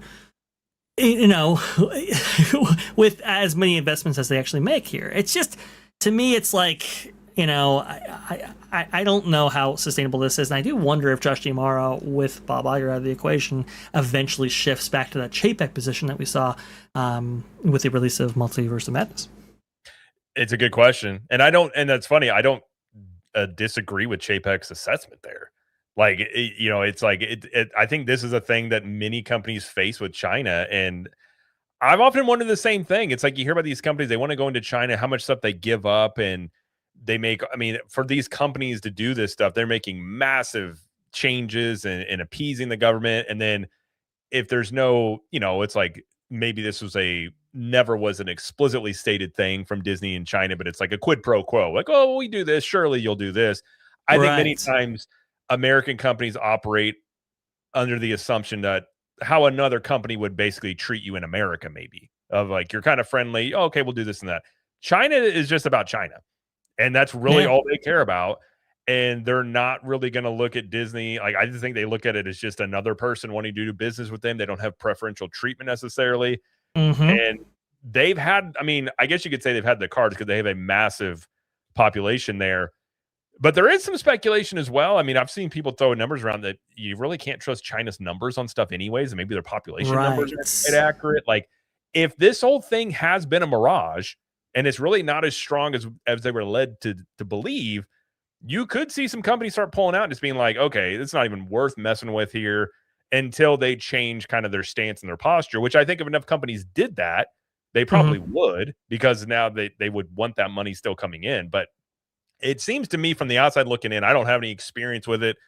I had a company where we did get some supplies and things made from China, and that you got to watch them. I will just say that much. You got to be really careful on the quality of things and everything like that. But I've often wondered just how long will some of these companies really just continue to kind of put up with this, seemingly with little payoff. I do wonder too, and unfortunately, because Iger has driven the stake into the ground that can't be undone easily. I think it's just going to be a constant source of contention. Maybe with Josh Tomorrow and that management team going forward. It's just going to be how it is. And that it might already be changing the relationship there. Like Zootopia, for example, you can see concepts on screen. Very big, elaborate, broad, and apparently it's been highly successful for Shanghai. So why wouldn't you throw any amount of money when it comes to the region? And yet they're not necessarily doing that when it comes to like that Spider-Man coaster, right? This is like one of the first outdoor bear coasters that I've ever seen Disney actually produce. Yeah, they're doing it in China, and it's kind of like, that's a little bit limited investment from you. And then you look at this deluxe hotel, and it's very similar to what we actually saw for Tokyo Disney's new hotel as part of that Fantasy Springs concept. And it's like, not as deluxe as I was maybe thinking it might possibly would be. So perhaps it's kind of like, okay, we're going to fulfill our obligations here in this region of the world, but we're not going to necessarily throw them big bones anymore. Perhaps that's happening. It's definitely possible. If you look at, I think if you're talking about theme parks, a lot of like Shanghai was built really before Universal was much of a competition, as that has become more of a thing for Disney to deal with, which I will just point out, I point out many times, they never had this much competition on the theme park side. So this is uncharted waters for Disney. And not only expanding, but trying to reinforce Orlando. And they've had a lot of expansions into the cruise line. I think they view trying to solidify Orlando, going much more into the cruise lines as the growth sectors there, or maybe the cruise line, more importantly, the growth sector for them. And if you're seeing them pull back, it could really be they're not seeing the returns that they were expecting off of this, plus the relationship.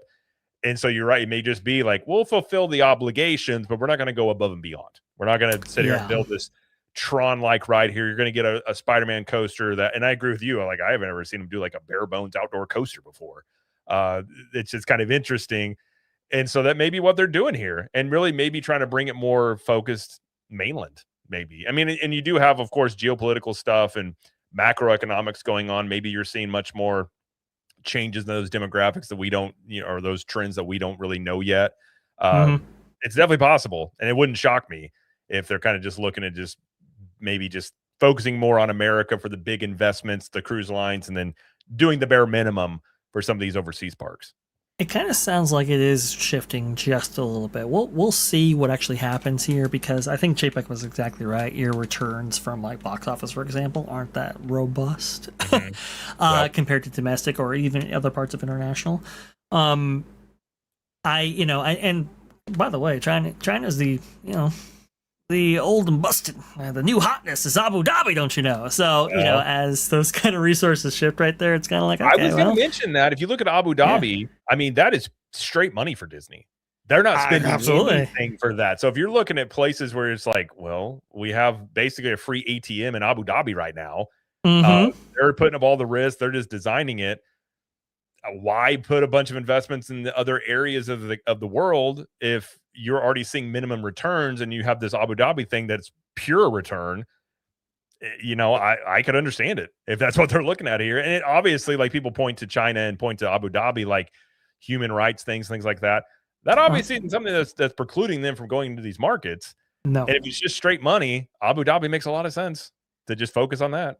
I guess it does, and that's what they're doing. And I just think it's so interesting. We have a couple of comments right here that we actually start, so I'll go ahead and get to MJ in on this conversation right here. MJ, we have a couple of people out there really getting into this. Please go ahead and bring them on up. Bring them on up. Longrua 1231. That's the funny part. Japan is not decoupling from China because of current events and instead make Vietnam its replacement. Yeah, is now decoupling and making it Vietnam its replacement. That's a really interesting point there, Longrua. Now, I think Longrua is himself Vietnamese, so he might actually be pretty well aware, or at least that's interesting. is Asian-based.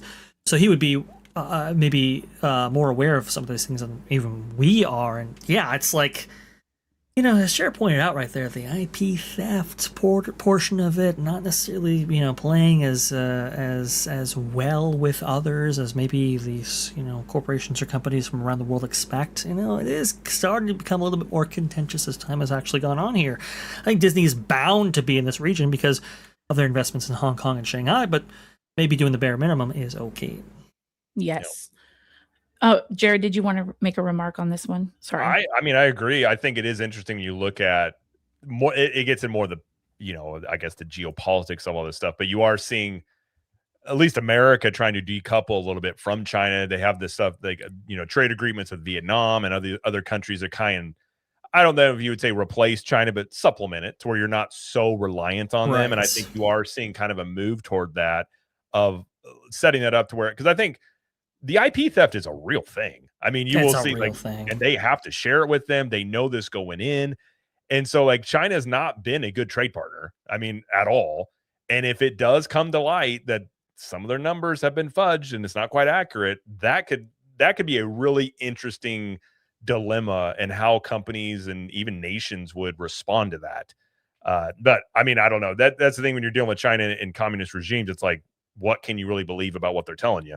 I mean, I think that is part of there's a lot of pressure on these companies to go in there and maybe what they're finding. And I heard from a guy that did some work in China. He was just like, you really can't believe everything they tell you. He's like, a lot of the reality is much different from what the perceptions, and a lot of these companies kind of feel like they get burnt by pressure to go in there and do that. Even NVIDIA in the recent era has had major problems with China, right? With construction of their GPUs, for example, outside of the constraints of what NVIDIA allows and all of that, just all kinds of crazy stuff happening. And so it's kind of like, it's just going to be another, I guess, headache that Josh DeMuro has to deal with as a holdover from Bob Iger. As funny enough as it is. And maybe perhaps this is a goodwill effort to kind of reset that relationship. It could possibly be. That's why Josh DeMuro is actually there for this particular event. We'll see, though, how that actually goes along here in the future right there. Rabbit Reels coming in here.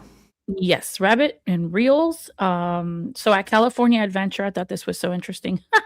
We get a Transformer clone, but not that cool Spider-Man coaster. Oh, no Spider-Man coaster for you. You get these like Spider-Man or Transformers clone dating back to like the 1990s, right, when that technology was first implemented. I look at Infinity Defense and I just think like this could have been so much more. It might be still very, very good, but man, the concepts that we could have had, that's really a shame.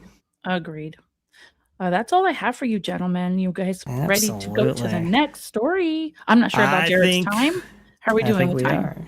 All right. I got about 30 more minutes, so I'm good for now. Excellent. We end right at the top of the hour right here because we have Ron after us right there. So we got to make way for his amazing show taking off at the top of the hour. I believe that's 4 o'clock there. Is that right? Eastern? Yep. Very, very interesting stuff indeed. I want to go ahead and choose my next story carefully right here because we are going so short on time. Let me see here. Okay. Maybe I want to go ahead and discuss this one with you. Jerry, because we did actually a few months ago, and now, well, it's back in the news, but not in the way that people predicted that it would be. Boardwalk Times, Adam Smith, Chief Product and Technology Officer for Disney Entertainment and ESPN, during a town hall denied that the Disney Experiences apps would be folded into Disney Plus. Quote, at the moment, I can definitely say there is nothing on the roadmap about bringing either cruises Disney Plus. That's in parentheses right there. But yeah, leaked audio, Disney Product Chief says, lays out what's part of its super app plans and what isn't. You just heard the quote right there, guys. Apparently, this report from Bloomberg initially saying that this would be part of this one Disney philosophy that Josh D'Amaro has, in which you have him saying Disney's new CEO, Josh D'Amaro, is attempting to break silos within the company and simplify how customers interact with its brand. The new app would marry Disney Plus with mobile platforms such as Disneyland Resort and Disney Cruise Line Navigator apps into what's internally being described as a, quote, super app, said the people who asked not to be named, as this information is private. They even said it was at the early stages and so forth. They're going to break this out. But Adam Smith saying no to that. Jared, we talked about this extensively and the problems that could actually stem from this. Oh, yeah. Maybe they changed course and they said, this ain't feasible.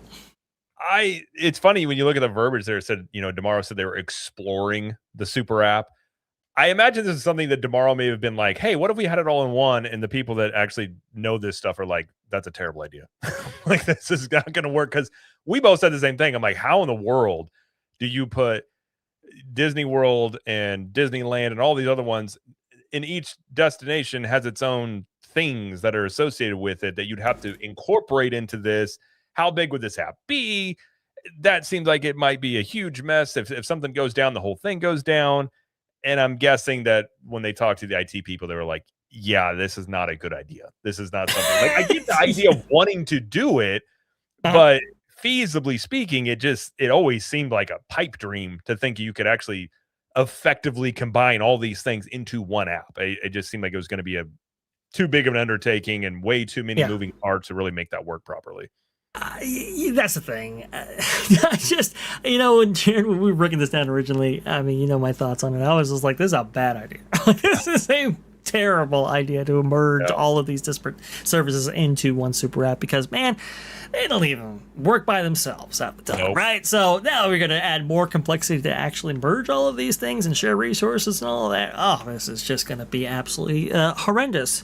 In fact, it's very, very interesting. I love Marvin on that Park Place. He was saying, like, they can't even keep WaltDisneyWorld.com up. And it's like, that's a a good point. I know. Actually. Well, and like they're going to redesign the website. And I remember you or somebody else, I'd heard from somebody who's telling me that in web design classes, many times they'll use the Disney website as an example of how not to design a website. And it seems like it's just, I think with the code of the app and the website, it's just this multi-layer, like they just build it on build it on build it. And now it's just this massive mess of things, layers of code upon layers of code. And at some point, maybe that's what they're doing with the website here, is you just got to go in and rebuild the whole thing to make it effective. But yeah, I mean, I would say this is a good move to not go this route, because I feel like you would just be creating headaches that you don't have to create. And you're right, like the app as it is, like it functions better than it used to, but it's still, we've seen times at least at Disney World where the app goes down or something goes down and stuff's not operational, mobile order doesn't work. Imagining that under one app and every destination is having these issues. I mean, that just is a nightmare. It's just going to be horrendous. It's going to be absolutely terrible. I don't know how you get around that because, these apps are separated distinctly for a reason, right? You have certain operational needs that every single one of these individual parks requires. And I'm not just talking even the domestic parks, I'm talking about the international parks as well. And they have certain, functions and features that they offer to their guests on that resort level right there, as dreamt up by their regional operational managers right there. And it's just like to now take that out of their hands and put it in this kind of centralized system in which maybe you have communication teams actually established in order to go back and forth, with that master IT department. go into what they actually want, what they actually need, and then, you know, for example, Jared, I mean, with this this Disney Springs change, right, with that transportation that we were talking about before, I mean, you implement a policy like that, you have to have that reflected in your app a lot of times for certain basic functions and features. Maybe some of that stuff's, you know, already in there, but, you know, to activate it or maybe get better access at it, or maybe actually provide a scan that, you know, cast members can actually use to get you on the bus, whatever it is, that has to be done, right? And ideally by those teams who are actually implementing that policy. Now, when you go to actually, you know, update the app, maybe that's not internal anymore. Maybe that's actually, you know, offsite, and, you know, it's in some, I don't know, data center at Silicon Valley or whatever. I don't even know. But like you can understand the complexities with trying to implement a system like that. Now take that all over the world with Disney Cruise Line, with you know, Play Disney app and all of that. It'd be a nightmare. Well, and especially with apps, like even websites, you update one thing and it breaks another part of something that you're, you know, it's like you see this all the time with stuff. So it's like it's one thing if the Disney World app gets updated and that something happens with it, fix that. But if you update something for Shanghai, it breaks the whole app, and then you're dealing with everybody that's at a resort dealing with all this stuff. Yeah, I feel like this is a really quick conversation where, and I understand tomorrow may not know the ins and outs, and that'd be really cool to do. And they're just like, Josh, sit down real quick. We're going to explain this to you. This is a horrible idea. If you do just breaking it down, like, okay, let's not do this. Like, I kind of feel like that's how this went, because I think and it's not like I'm a coder, I'm not a programmer outside of having AI help me, but even I know as much to be like, you are just asking for just a disaster. If your window of being like where this works and it's perfect is very, very narrow. It's like the Death Star getting that shot in there with Luke, and I don't think they got any Lukes around that are going to make sure this thing goes well. So I think that's a bigger risk than they probably are willing to take on. And to illustrate just how deficient Disney's IT has been for years and years and years. Okay, so Oogie Boogie Bash tickets, they just went online, right? They just went on sale for, I believe, Inspire key holders over there at the Disneyland Resort.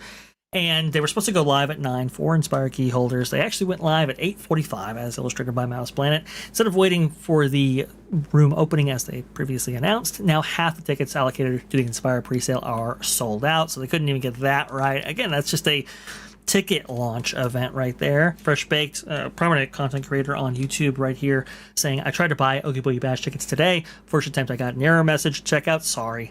So I started over, same thing on the second attempt, sorry, error. Took it as a sign that we won't be going to Oogie Boogie Bash this year. And by the way, this is not a new problem. This is a recurring problem with this event. Every single year, Jared, they have issues with Oogie Boogie Bash sale tickets. And it's like, you can't even overcome this. We're expecting you to maintain an app portfolio that covers your entire product line. Yeah. It's absolutely ridiculous to believe that they could actually manage that. And even from, let's say, obviously people are always trying to hack stuff. It's one thing if the Disneyland app gets hacked. It's another thing, like individual ones. If that's a good point. Able to hack into the super app, who knows what damage they could do at that point. So I never even thought of that. I mean, it's and I agree. Like it's an issue sometimes at Disney World too with stuff not working, and that's been a problem. Like you've been saying, this is not a new problem that Disney IT has had. And I don't imagine that conversation went very long, and especially like maybe they were thinking that they're going to implement more of like the AI usage of the coding side of stuff, but we've even seen companies pulling back off of that, like rehiring programmers because that's not really as great as they thought it, at least as of now, not as great as they thought it was going to be. And so if I would imagine they're using AI to help out with this stuff, and sometimes the AI code is not great, and if you go this huge route with this and you find out that the code's not good, untangling all that would be yet another massive thing that's going to require lots of money and time to fix, and you're just creating a potential headache that you don't have to have, in my opinion. Absolutely, there's no question about it. I mean, I think it does make sense to include products like Hulu, Disney Plus, and ESPN Plus, right? Because those are streaming services. It's kind of like, do I have to necessarily have 3 kind of streaming services, or can I just get one?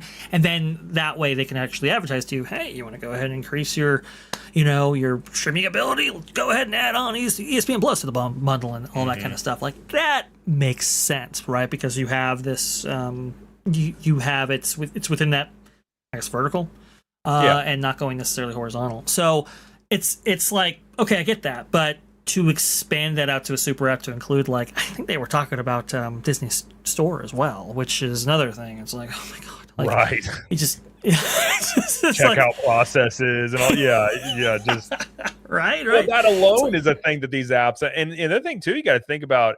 And I've often wondered this, and a lot of times you see companies bypass purchasing things in an app because they got to pay a cut to, like, the Apple Store for a lot of this stuff. Right, that's and true. So that's another thing you got to think about too, is like, if I don't know how much stuff they have in here that goes through that, but it's not as, I don't think it's as simple as Josh thought it was going to be to do this.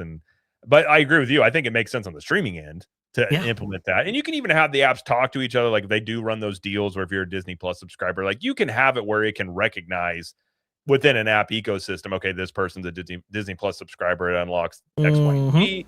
It doesn't have to be in the same app itself, because they still do stuff like that. But yeah, I mean, it's just one of those. The minute I heard it, I was like, I don't think they're going to go down this route. And if they do, this is going to be like, I mean, Chapek levels of, like, what the crap have you done?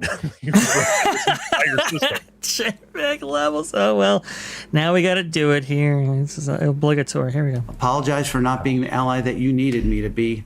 Yeah. Chapek. You're giving that we had speech so much, a lot. Yeah. Just we had so much faith in you, Chapek, and you just didn't. You were the chosen one. You just didn't pan out, right?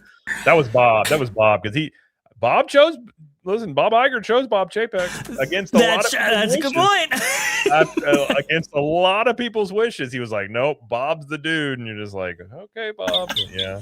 I think he loved the fact there was another Bob. I think that's what he liked. He was just like, listen, we have the same name. And if he does great, he's just going to say, how great is the name Bob? And then, now he's like, oops.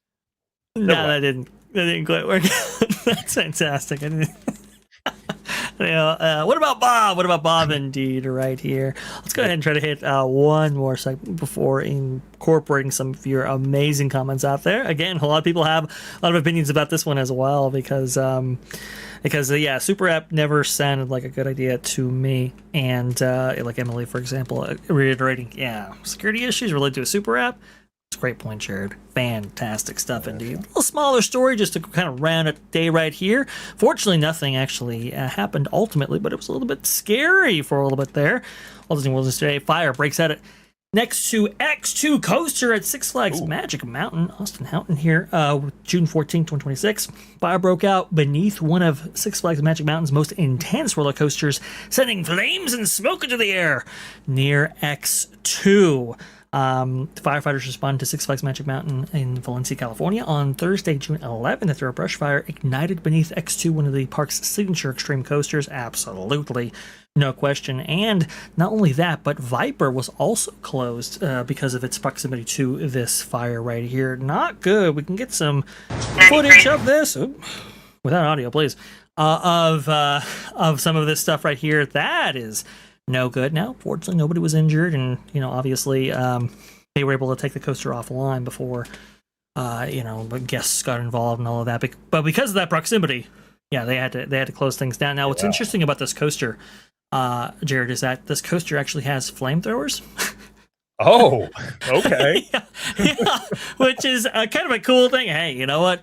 How do you make X more extreme for X2? You put flamethrowers in there. Now, I'm told that wasn't the product of this, right? That the flames themselves didn't actually emanate from those flamethrowers. But it's kind of interesting that those those. Well, has anybody seen where the Maleficent dragon is? Are we sure that the dragon didn't get loose and start some more fires? Oh, that's a good point right there. Oh, dang it, Maleficent! What are you doing there? They lost it. They're like, where did it go? Oh no! Oh, I did another thing. Oh no! Murphy's Law strikes again. No good, but no, but people, the firefighters were able to put it out right there, but obviously a big inconvenience to guests right here. I say all this to say, if you have not seen El Toro Ryan's video, big video on the construction and the problematic nature of X, you need to do that right now. So, Yeah, like, he does some really good dives into stuff. He does really good work. Yeah. It's so good. I absolutely love Alto Orion, his content and everything like that. He put out a big problematic coaster video on the history of X and even its incarnations around the world. That is definitely a listen to right here. But Jared, your reaction, fire and flame next to a big coaster. What say you? I'm not a big coaster guy. If you throw fire in there, I'm probably not more tempted to do it. But I guess, if it's kind of funny, like, is that on fire as you go by it? Did they say what caused it? Was it just, did they actually come up with a thing? Actually, what? I was trying to look for a cause on this. Apparently, I couldn't find anything in my initial investigation that would conclude a reason for this. There's some speculation out there, but nothing actually confirmed, at least yet from, the regional California fire departments right there, which is a little bit unfortunate, but it was kind of crazy that this would even happen. I guess there is some brush there in which could actually ignite, but spontaneous like this with a palm tree and everything like that doesn't seem like a thing.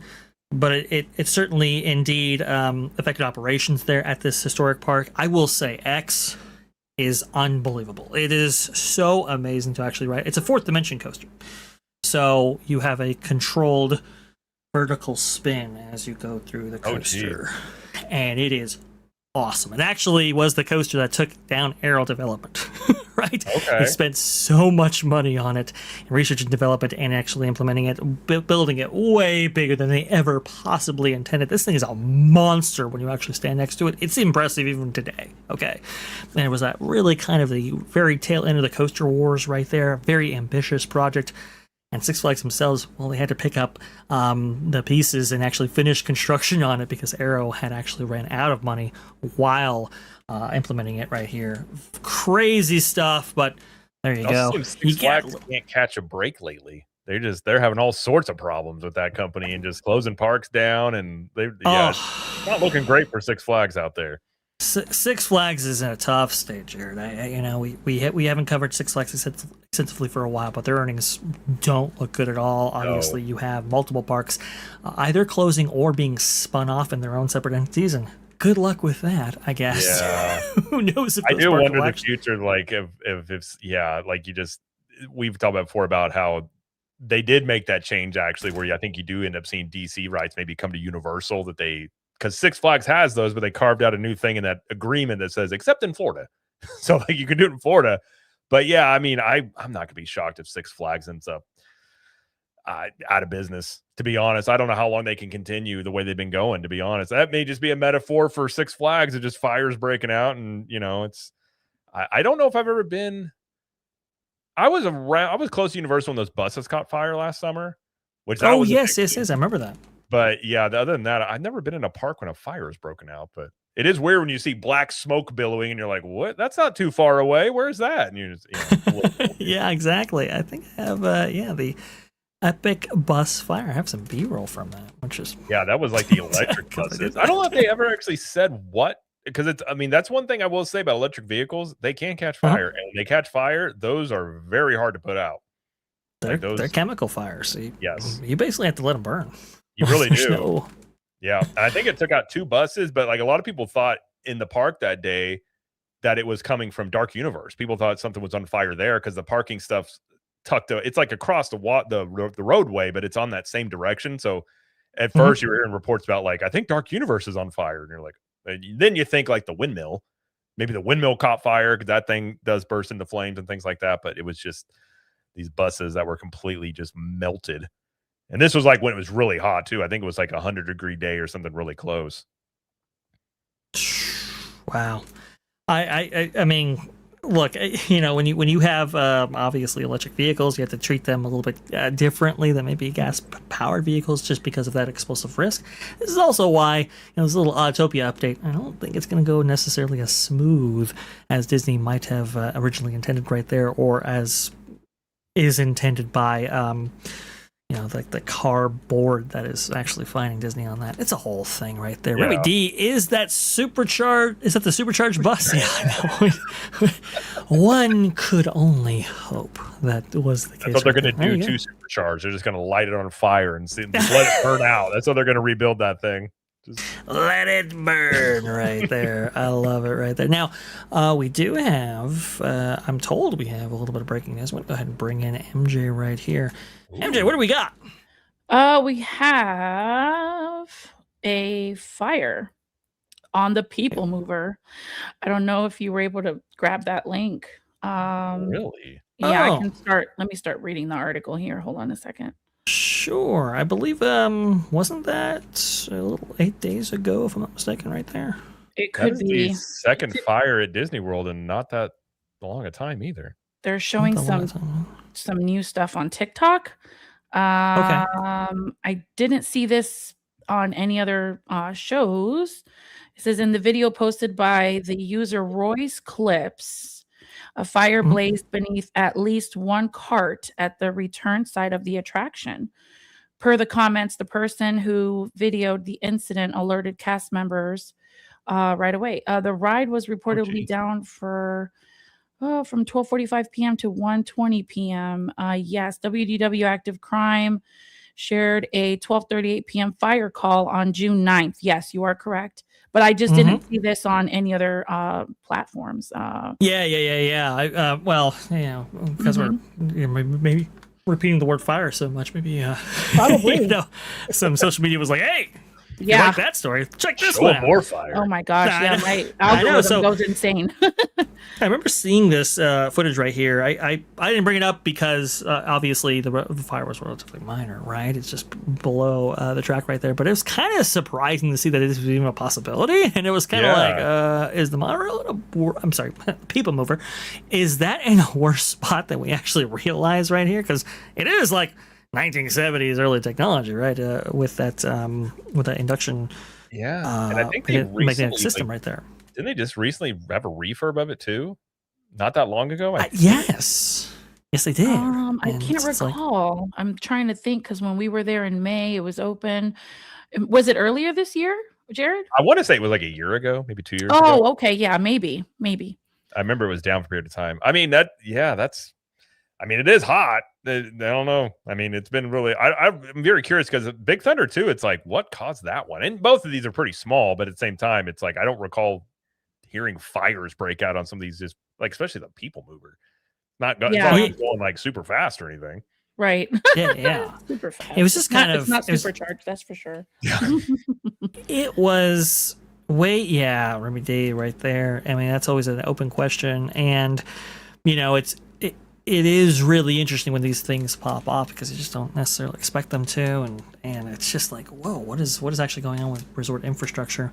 But again, we talk about Jared about that transportation network right there. They're gonna have to replace those monorails, for example, right? It's kind of like, who's gonna pick up the cost for that? Because these fleets are running out. It's like Space Mountain can only be in its 1975 state for so long until it's like, okay, now we have to really kind of bust this out and redo it potentially. Maybe the People Mover is coming up on its what is it? Don't say expiration date, Vash. I will see myself out. I'll tell you what happened. On They its actually date put it as well. They actually put it into rocket rods mode, and then they're like, there it goes too fast. That's what happened. They were just. It goes too fast. That's I have right there. We have a super chat, and I please. hate all these fires that we have to put out. No, Longra 1231 coming in with the 50,000 dong. I hope I said that properly. Pokemon is huge in a way parktubers don't understand. Career have been built solely on one part of the IP exclusively. Parktuber going to be a thing. Oh, that's interesting. Oh yeah, I completely agree. Pokemon is. It's. I like the terminology. Parktuber. I do like Poketuber. Parktuber. I love that. Parktuber. I'm gonna go trademark that real quick. No, I think I think Pokemon. I've been saying this. Like, I really think the potential of it being bigger for Universal than the Wizarding Worlds is there. Just how big Pokemon is, and I'm not a Pokemon fan. I don't know hardly anything about it. You just look at those numbers though, and it's crazy, just absolutely crazy. It is absolutely insane how much money that brings in. Actually, it was. I was on a little bit of a kick of watching some police body cam footage, and somebody was, he was trying to. If he was involved in thievery involving Pokemon cards, and even the police officer was like, "Really?" And it's like, "Yeah." It's like, so that's first a thing. People are getting arrested for doing the pin trading, and now Pokemon cards. Oh wow! These policemen are working overtime, arresting all these folks. Drop the Pokemon cards and get on the ground. Drop it now. Get on the ground. Drop the cards. Yeah, exactly. Empty your pockets. Nice and easy. Keep it pristine. Here you go. But long road, thank you so much for the 50,000 Vietnamese dong. Very much appreciate you. All righty, Jared. MJ, I think that's just about concludes our show right here. I would be remiss, though, if we didn't actually feature the one, the only, Jared from Capture the Magic. Please tell them where they can find you out there. Absolutely. Thanks for having me. It's always a good time talking all this stuff with you. You can find me at Cap the Magic here on YouTube. I do daily videos and we do live streams over there and talk about very similar stuff to Vash. And then if you're going to Disney World, Universal Orlando, my wife and I have CTM podcast where we actually have like reviews, individual things in those parks and breaking down the news a little bit more there. So we kind of got both ends covered there, but that's where you can find me. Social media is the same thing at Cap the Magic. And I've been posting more on X intermittently, just news, not trying to get into fights with people because that's what that app is designed to do, but just like, hey, this is what's going on. But that's where you can find me.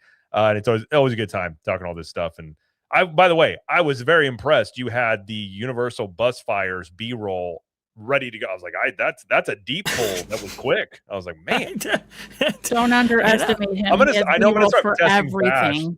In 1976, they had this actually like got it right here, and you're like, man. Yeah, literally. Like before our time in 1902. Wait, nope. He's got that one too. I have never been seeing footage of that actually. Like I would still be looking for that footage, by the way, if that'd be me still digging through B-roll, but very, very impressive. But no, I'm happy to be here, and thank you, of course, MJ, for being so welcoming to talk about all this good stuff. Absolutely. Very, what very can cool. I say except you're welcome? That's all. You're welcome. Thank you, Vash. Well, there you go. Big old hook thing. The hook. Yeah, exactly. Did you, by the way, see that they had multiple iterations of The Rock and how we would actually look into the live action film, and some of those alternatives were really interesting. But you can always find Capture the Magic's links in our description right there. So it's always in there. Gochogi has your links as well in the chat if you want to go ahead and get something a little bit more instant for you as well. I'd also be remiss if we didn't actually talk about our great producer extraordinaire. Please, MJ, go ahead and let the people know out there where they can find you on this great big beautiful web. Super easy. I'm on X and Instagram. And for those of you out there, especially the ones that are making their way across the pond, you will find my links really helpful, not only in planning your vacation, but saving tons of money on tickets and your stay. And then you will thank me later. Great stuff on both apps, X, Instagram, whatever's convenient for you. I also took the liberty of updating my YouTube channel. I'm not a fancy YouTuber like these fine gentlemen, but I created a channel with more information on where you can find me. I happen to be a guest on a variety of shows, but here is the main house. This is the house of the MJ Mouse. I am here on Vash Sky ParkCast every Wednesday and Thursday, 2 p.m. Eastern time on Wednesdays, and Thursdays at 6:30 Eastern. And we have exciting stuff and doing deep dives and all the theme park news around the globe. And I'm happy to be a part of your team here, Vash Sky. Absolutely. Thanks so much, MJ, for that. And the shout out and everything like that. Yes, tomorrow we're going to have a new show at 6:30 p.m. Eastern, as pointed out beautifully by MJ right there. That should be a lot of fun to go over some of the topics related to Epic Universe. It's more than fireworks coming, folks. We've got some big news when it comes to new rides, new attractions, all of that and much more. You want to go ahead and join us for that discussion there. But that just about concludes our show. We're already a little bit over time. We got to go over to Ron and his beautiful program, that being The Dish right there. So thank you so much for coming on in and joining us here on the Vash Sky ParkCast. Remember, new Sky Watchers out there, thanks to those of you like Just Dutchy, we do have a show on Saturday, 3 p.m. Eastern. Vash and Vixen, you do not want to miss it. We covered the history of Steam Park for Disney. We also covered the history of Carousel of Progress. It was a whole lot of fun. Join us there as well. And for all of you Skyliners out there, Sky Watchers everywhere where you are, remember, the sky is the limit. Thanks, guys.